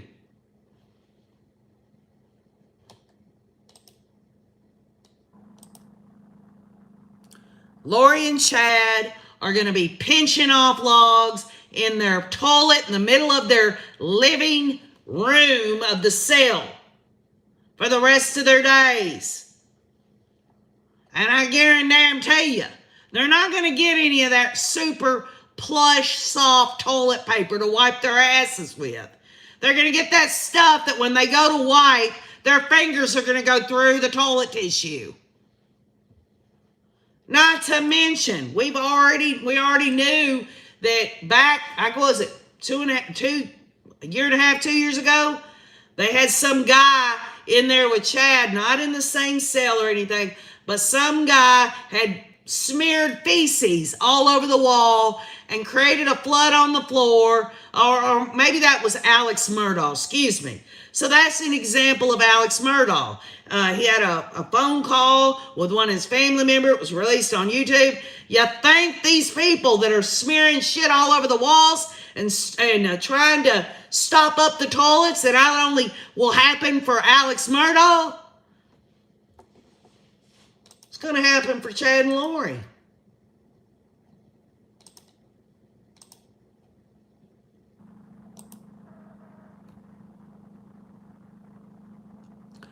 We're still waiting. It's been 19 minutes for this afternoon break.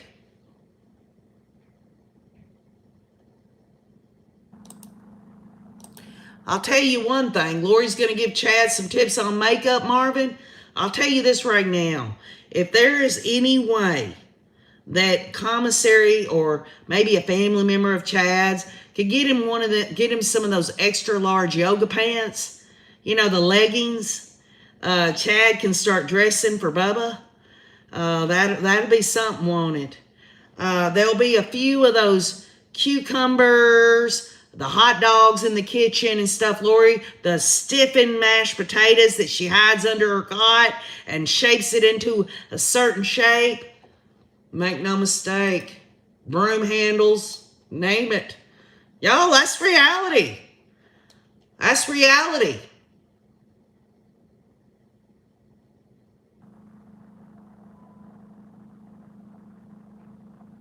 Yeah, that's a good question, RDNAC. During the pandemic, did they have a shortage of toilet paper? A lot of y'all remember that. But that gives you a bigger question. You're talking about all these people in prison who get sick.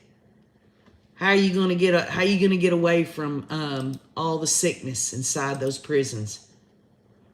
I know these inmates have to keep their cells clean. They probably use the staff there uses probably disinfectant and stuff, but these inmates are not allowed hand sanitizer or anything like that, because you know what they do with it?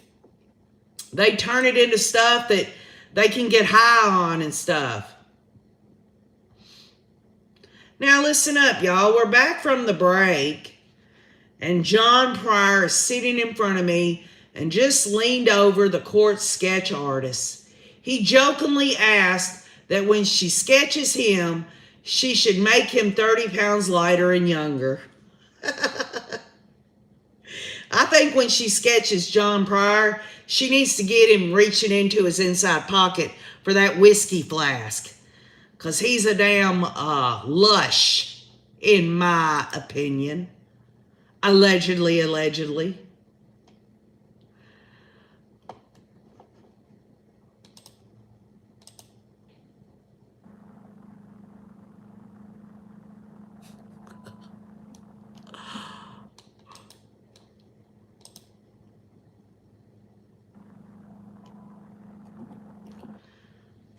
John Pryor, y'all, has been in this courtroom every day. I imagine he has to charge Chad for all the time that he's doing this.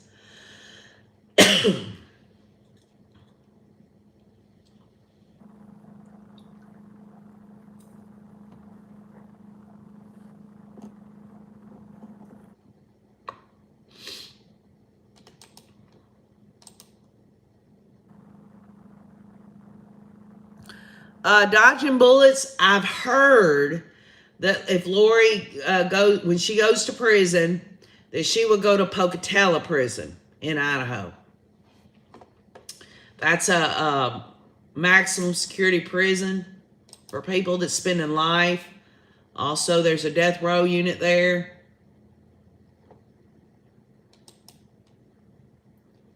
Grammy B and NC says Pocatello. Pam Key said, I'd love to know who's paying for Chad.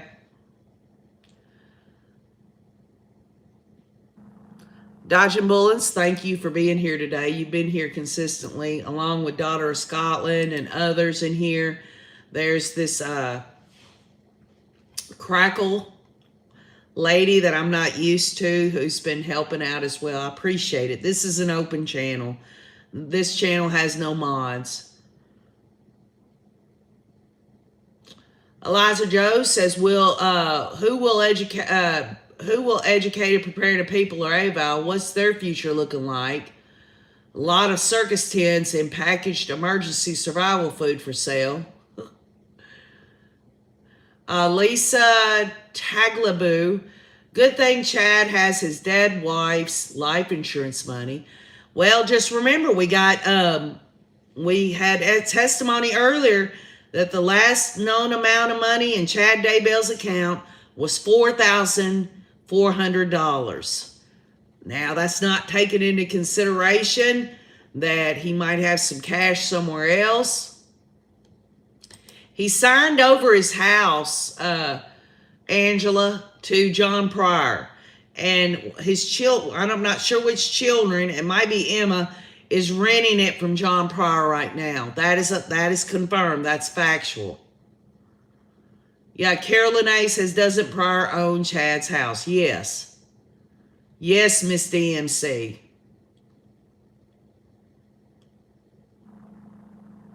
Pam Key says she hopes that Chad's parents aren't paying for John Pryor. His kids don't have much money, I'm sure.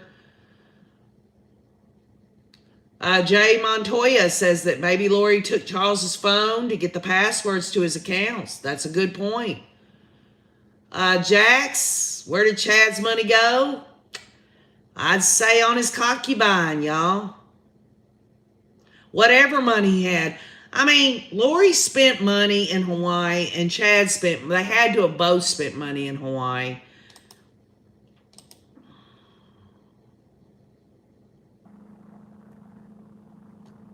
Oh my gosh, y'all. Are you ready? The next witness called to the stand, y'all. You ready for this? April Raymond. She was very good friends with Lori Daybell in Hawaii, y'all. April Raymond. One of them, of many, y'all, that got to be relatively unscathed in all of this. Wow, says Tina Reddington.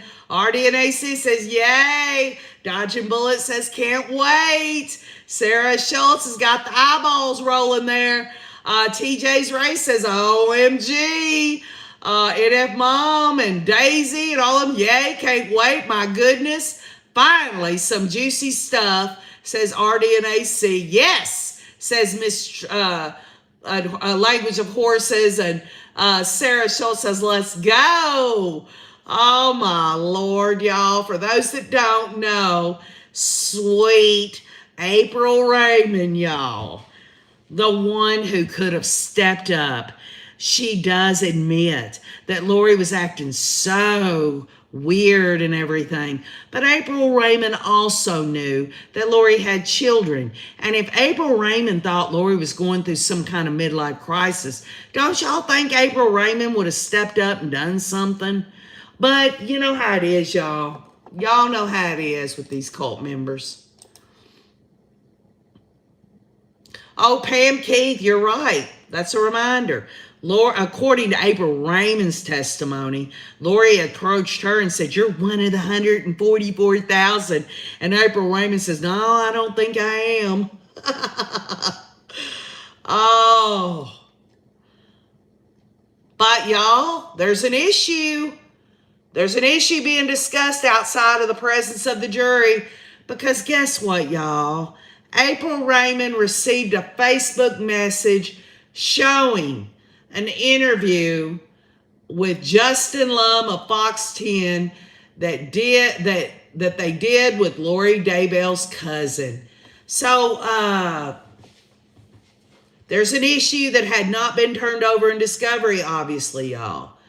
Again, this is outside of the jury.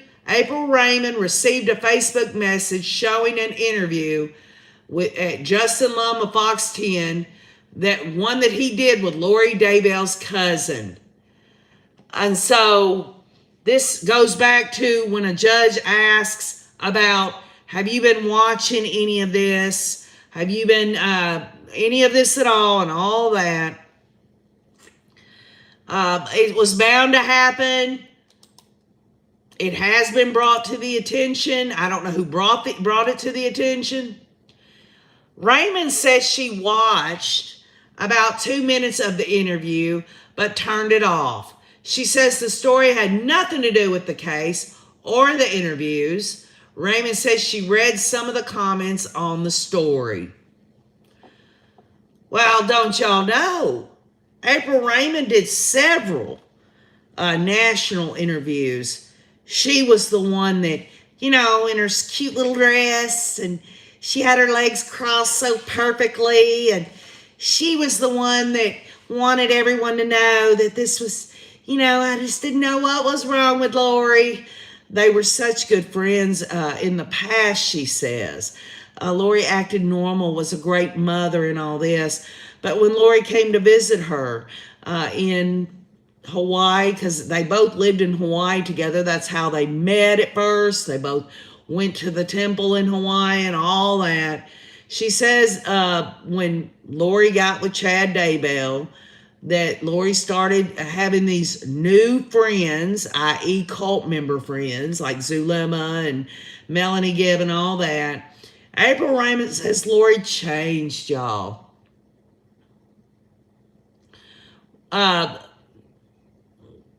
What I'm saying on this is they're trying to discern, I guess, whether or not she's even going to testify. Here we go. And the reason this is, y'all, is that April Raymond was told not to watch any stories or read anything about the trial. Archie asked Raymond about the comments she read on the story. She says, in general, it was about the LDS Church's influence on the trial. What do y'all think of that? April Raymond was told not to listen to anything or watch stories about it, but she says that it was about the LDS Church's influence on the trial. And I don't recall Justin Lum of Fox 10 getting into that specific narrative, but it's very interesting, is it not, y'all? Hi, Barbara Hamilton. Right, Language of Horses. Wow.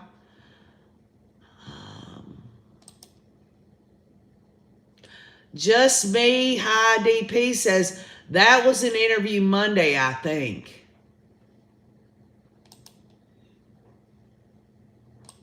TJ's Race says, it is. It's interesting.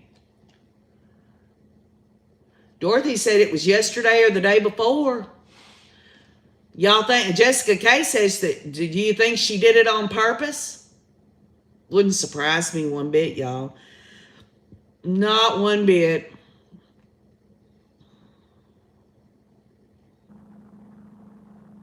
If anybody wants to share that story in the comments, if you know how to put the link in there, do that. Isabel Mari says, hello. Someone else says, wait a minute.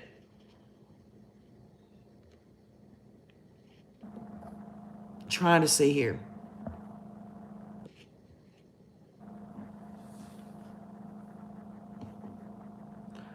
Well, we're fixing to find out. Dodging Bullet says, is she afraid of standing up for murdered children? Well, she sure wasn't there for them when Lori was acting crazy. Just as Christina Atwood and the rest of those casting witches overheard Lori and Alex talking about crushing up pills to Charles' drink, none of them did shit. All of them have some culpability, in my opinion. Archie asked Raymond if she has been contacted by reporters about doing interviews. She says she has given them the directive from the prosecution's office that she cannot participate in any interviews at this time without the promise of any future interviews. And y'all know, you heard it here. It doesn't take anyone with any knowledge at all. April Raymond will do several interviews. I wouldn't be surprised if April Raymond writes a book. Any of these cult members, they're going to do that. They're going to make some money off this. April Raymond is, in her own mind, special, don't you know? She has that aura about her. She's got to look perfect, don't you know? She's got to act perfect.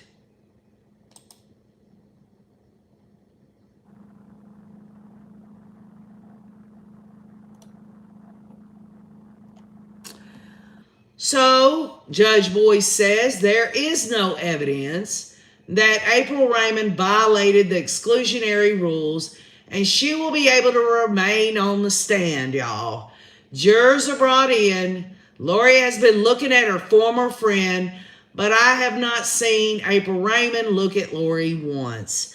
And I guarantee you, and if anyone who, y'all know what I'm talking about, April Raymond ain't bad to look at. She's a good-looking woman.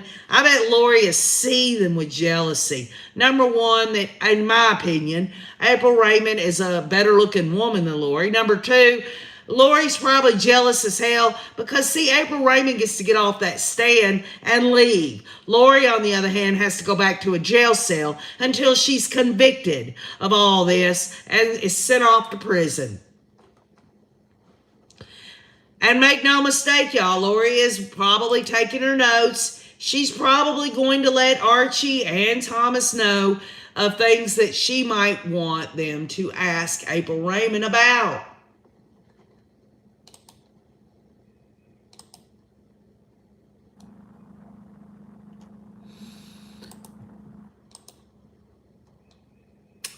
For those that do not know, who April Raymond is, I'm going to quickly put my phone up to the picture of April Raymond so that you can get a view, because I'm going to tell you this is just an opinion. I'm not trying to be mean.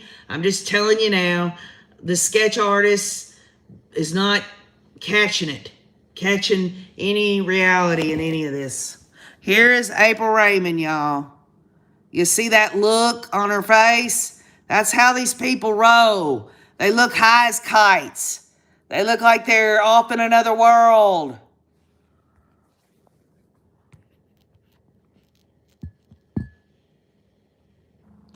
You know, Mohawk Mom, I'm not sure. I think she did move back to, she might be in Utah. I know she wasn't in Hawaii the last time I heard. You're probably more right about it than I am. She is pretty. She likes diamonds. Yeah, Marilyn Landis, she could be Lori's sister. Just remember this. Lori and Chad had Zulema believing that Lori and her were mother and daughter. You had Melanie Gibb, Phoebe, Lori's daughter. Maybe April Raymond was Lori's daughter too, or at least that's what they were trying to do.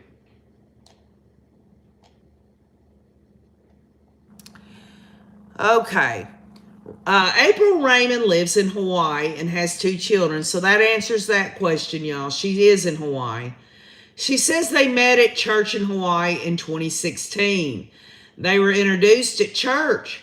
Lori was the primary president, and she asked Raymond to be one of her counselors.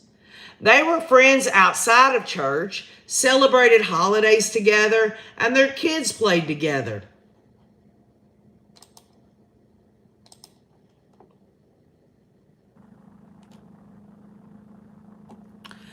April Raymond says she knew Charles Vallow. He worked from home a lot. Raymond would visit Lori at their home, and Charles was a constant presence. Lori and Raymond got together a few times a week.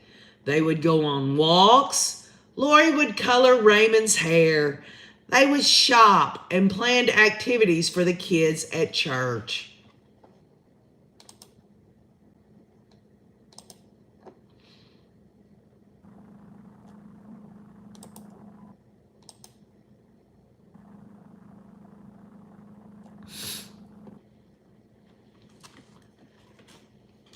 So I'm assuming April Raymond, I'm not trying to be a spoiler here, but she's probably going to say everything was normal until Chad. That's what I'm thinking. And just for people that don't know, Mary Landis has said it, Lori was a hairdresser. She had a license at one time. She just chose not to use it to make any money. She's too busy sucking off of men and the government.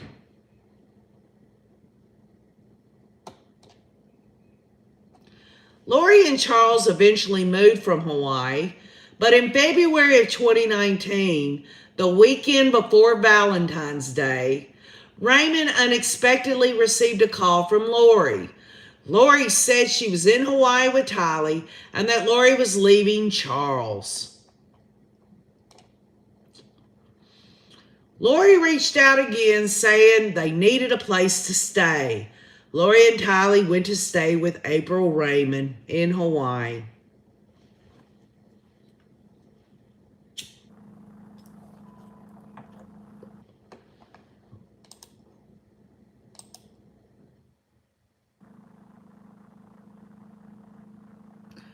Emily Hammonds, I've noticed that too. They all have the same look. It's really kind of creepy, really. You know, the long hair, ringlets, all that stuff.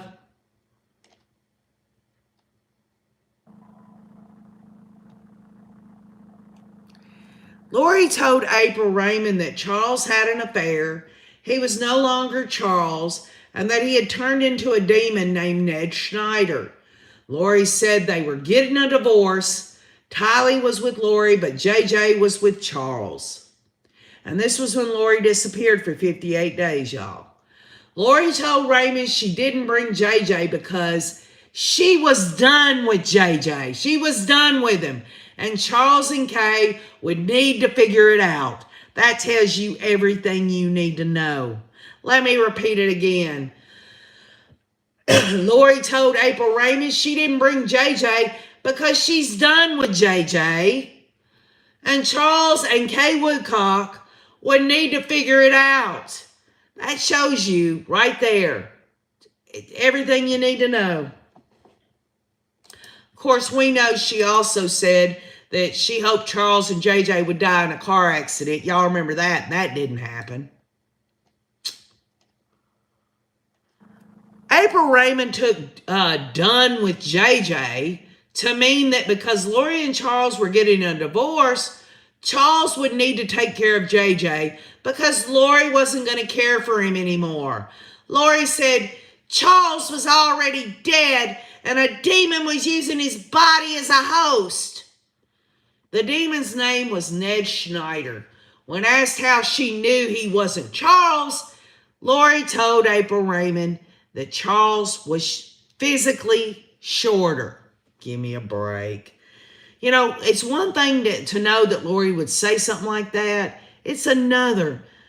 This is just one little example of all this crazy stuff that was told to all these people. And they just, oh, well, oh, really? You know, whatever. It's crazy.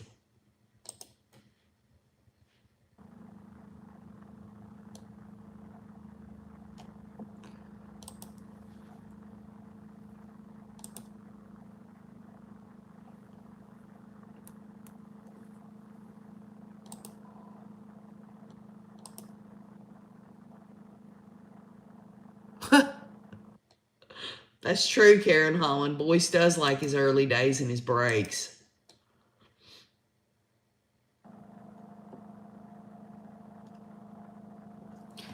April Raymond says later in the week, Lori told her that Charles did not know she was in Hawaii.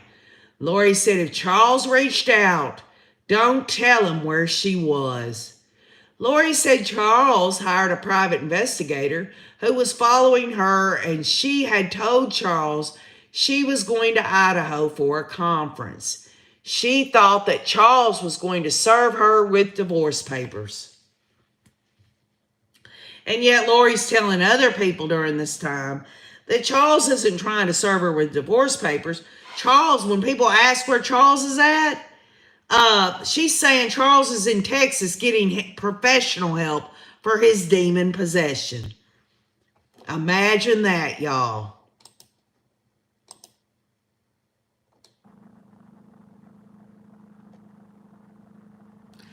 Lori left April Raymond's house and went to the Kauai Beach Resort, y'all. Melanie Gibb joined Lori in Hawaii, and the three women went out for lunch and a few evenings for dinner. Tylee was back in Arizona working at her aunt's chiropractic clinic, and Raymond never saw JJ.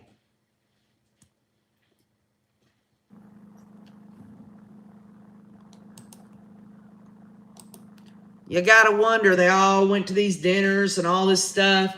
You gotta wonder what they all talked about. Because I guarantee you, they were talking about some heavy cultish stuff, and April Raymond doesn't want to talk about it. You can be sure of it.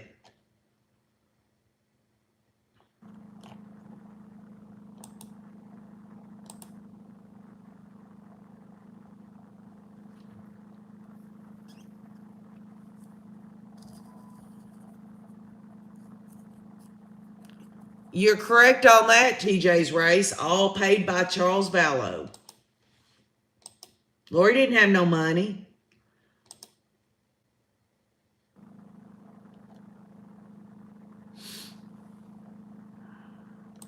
And again, y'all, Melanie Gibbs, she wants to distance herself from all this stuff.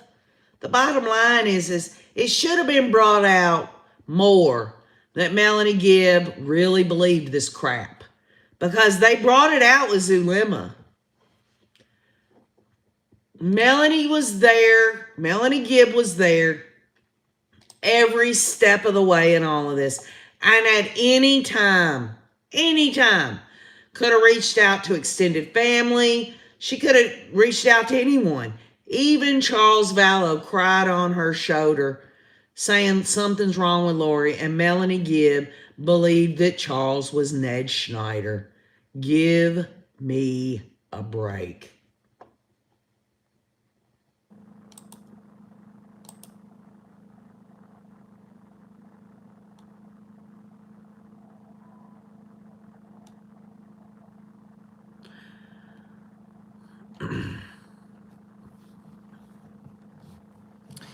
Tylee was back in Arizona working at her aunt's chiropractic clinic.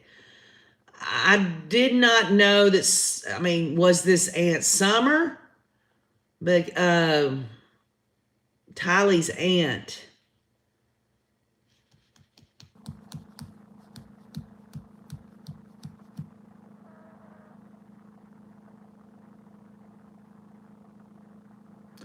Yes, just Samantha. I know that Zulema has limited immunity. I don't know about Melanie Gibb, but I wouldn't be surprised.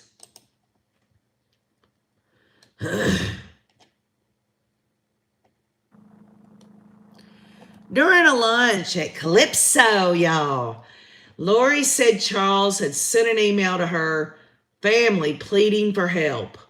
Lori showed April Raymond the email and asked her not to respond to Charles if he reached out. During a dinner with Lori and Melanie Gibb, Lori told April Raymond about Charles being on a business trip. Lori said she discovered evidence of him having an affair, So she canceled his flight and credit card and moved his truck from the airport parking lot. And y'all can be sure Lori and Melanie Gibson right there probably laughing their asses off with April Raymond talking about what they did to Charles Vallow. It's absolutely despicable. It's unconscionable. These people are pure evil.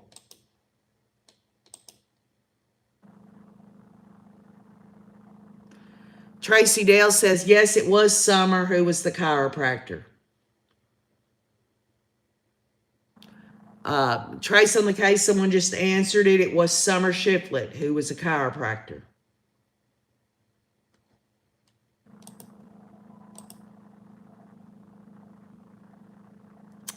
I guess Lori failed to show April Raymond, y'all, the text messages of Charles Vallow saying, I know all about you and Chad Daybell.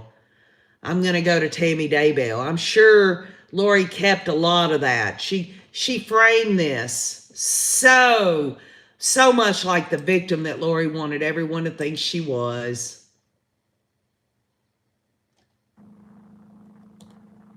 Here it comes, y'all.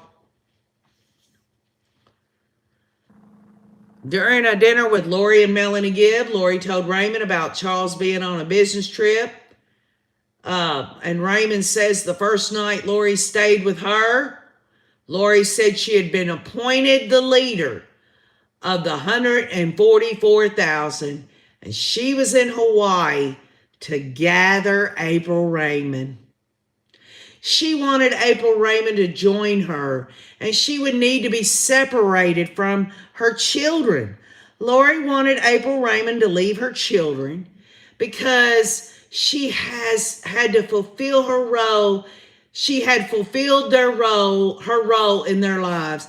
So Lori is telling April Raymond, you can't be with your children anymore, April. You've already fulfilled your role with your children. And April Raymond had a great mission to now fulfill. Lori told April Raymond to leave the kids with their father. And doesn't this sound like an echo of Melanie Pulowski's life? Melanie Gibb left her husband and an autistic child behind as well. This was something that Lori was there to do to get April Raymond on board.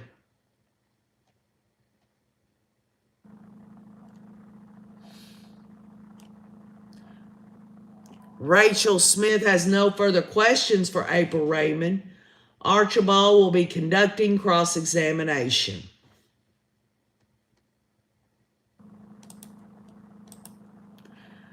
You know, Chad didn't want women in his cult, him and Lori's cult, that had children to take care of. Number one, it distracts off of giving Lori and Chad all the attention they want.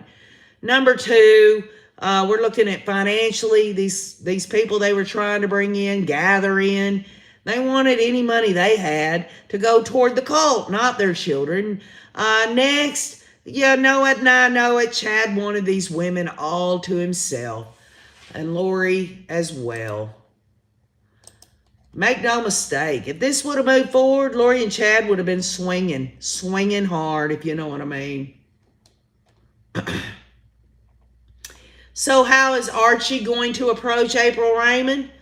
Archie asked April Raymond if she noticed a change in Lori's belief system between the time Lori served in the primary and the time she visited in Hawaii in 2019.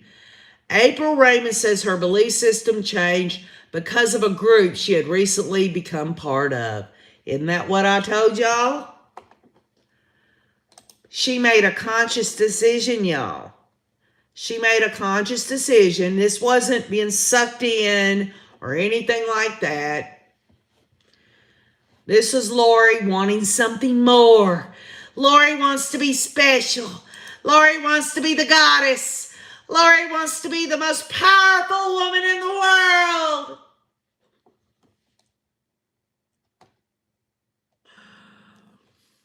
April Raymond says Lori's beliefs about Jesus started to change a little when Lori visited in Hawaii in July of 2018.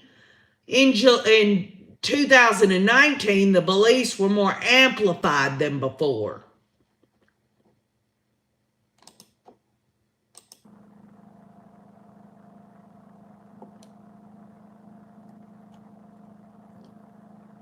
Well, I'm like I've told y'all before, whether she amplified it, the name of Jesus or not, ain't the dang Jesus Christ that I and many others know, the Savior of the world.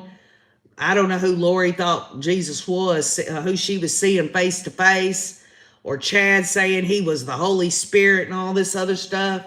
What a crock.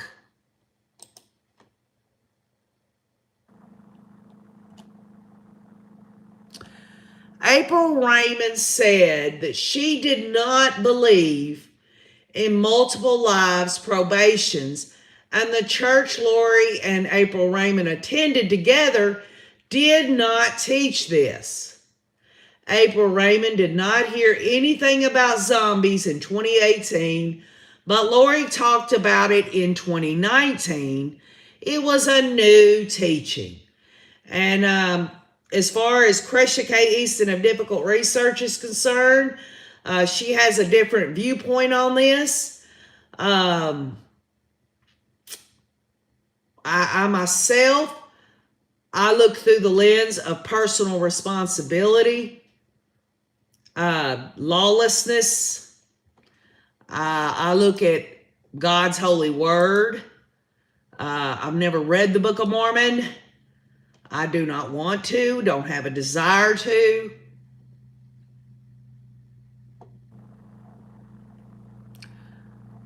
Whatever people believe is their own business.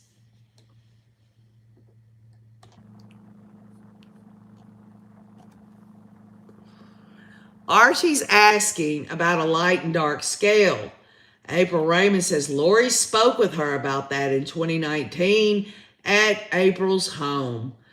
April said it was an unusual teaching that had never been talked about when Lori lived in Hawaii in 2016. Lori told April Raymond, y'all, in 2019 that Lori was a goddess. And April Raymond says she tried to not react and just listen to Lori.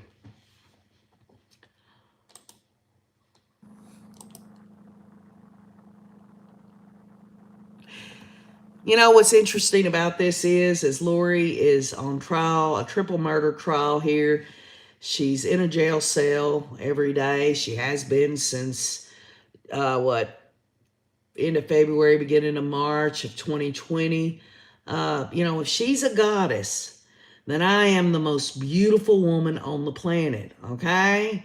In fact, the bottom line is a goddess would not be, I mean, whether you believe in goddesses or not, I don't see anything in Holy Scripture about a goddess in Holy Scripture in terms of someone being anything like that.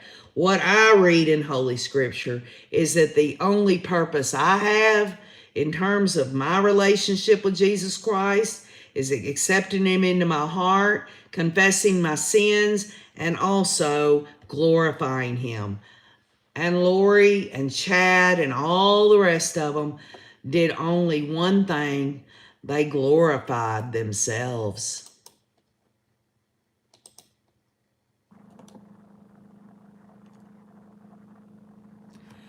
April Raymond asked Lori why she started to change her beliefs. And Lori responded that she's been experiencing things in the temple that have changed my life. And I found a group of like-minded people who have similar experiences. April Raymond told Lori she didn't believe any of this. I guess they couldn't get April Raymond alone, basically, away from her children and her life, long enough to try to break her down and build her back up. Thought reform, i.e. brainwashing.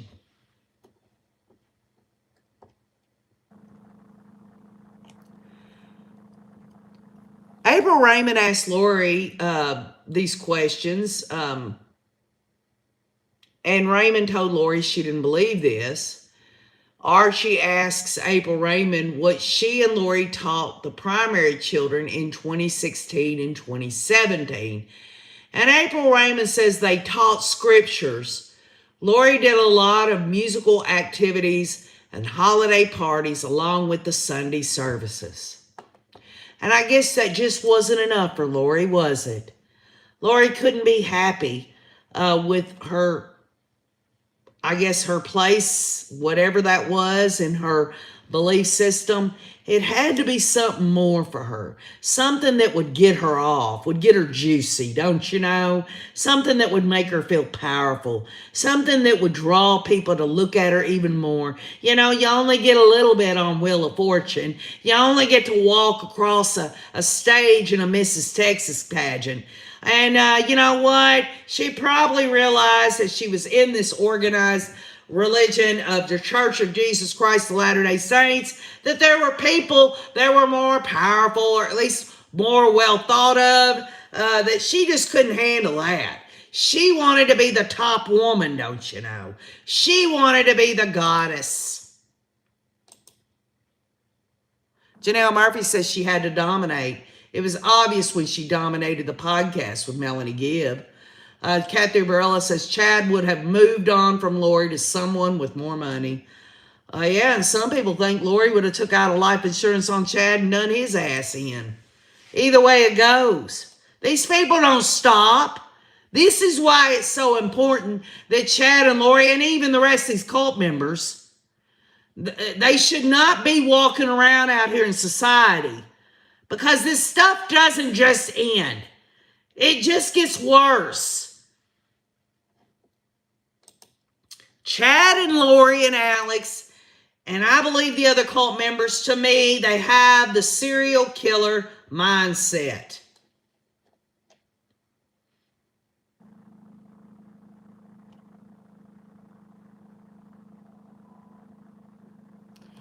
Archie asks April if the kids were taught about Jesus. And April Raymond says yes. Were they taught about that Jesus was good, says Archie. And April says yes. Were they taught Jesus healed sick people? And April says yes. Were they taught Jesus cast out evil spirits? And April Raymond says perhaps, but I don't recall specifically. Here we go, y'all. The I don't recall shit. Were they taught simple lessons about the love of God and how we need to be good people, says Archie. And April says yes. April Raymond says she had never met Melanie Gibb before this Hawaii visit. She says Melanie Gibb and Lori were on the same page concerning their new beliefs. There you go. More confirmation. Obviously, this is coming from April Raymond, but either way you look at it, the bottom line is Melanie Gibb was a nut job like Lori. April Raymond says it was subtly grooming to get reaction and could feel their ultimate goal was to include me.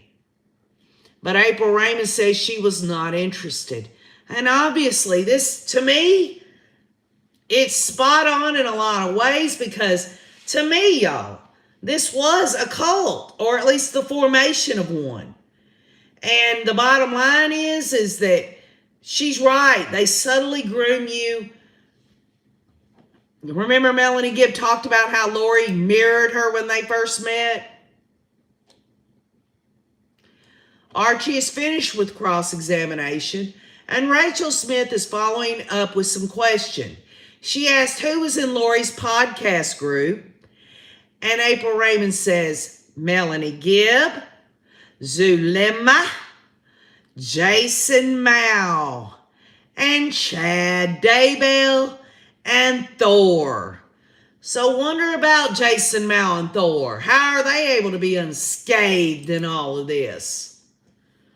As we all know, Jason Mao does teach seminary in the Church of Jesus Christ of Latter-day Saints. People need to stick that in their pipe and smoke it. Rachel Smith has no further questions for April Raymond. April Raymond is excused from her subpoena, And witness testimony is done for the day. Again, Nate Eaton lets everyone know that he has the Courtroom Insider, where he breaks everything down at 7:30 p.m. And we are done for today, y'all. And April Raymond will not be back to testify. She's been released from her subpoena. So anyway, another day of the Lori Daybell trial, day 7. I want to thank all of y'all for being here. Remember, we're going to be together every day. And this weekend, the Rays and I need to get together to go over all this. Let's all take the time to listen to the audio this evening when it comes out and is released. I love each and every one of y'all. And we'll just keep on doing what we're doing, y'all. I love you all. Let's get back together in the morning, y'all. More testimony. We don't know who's up, but keep on looking.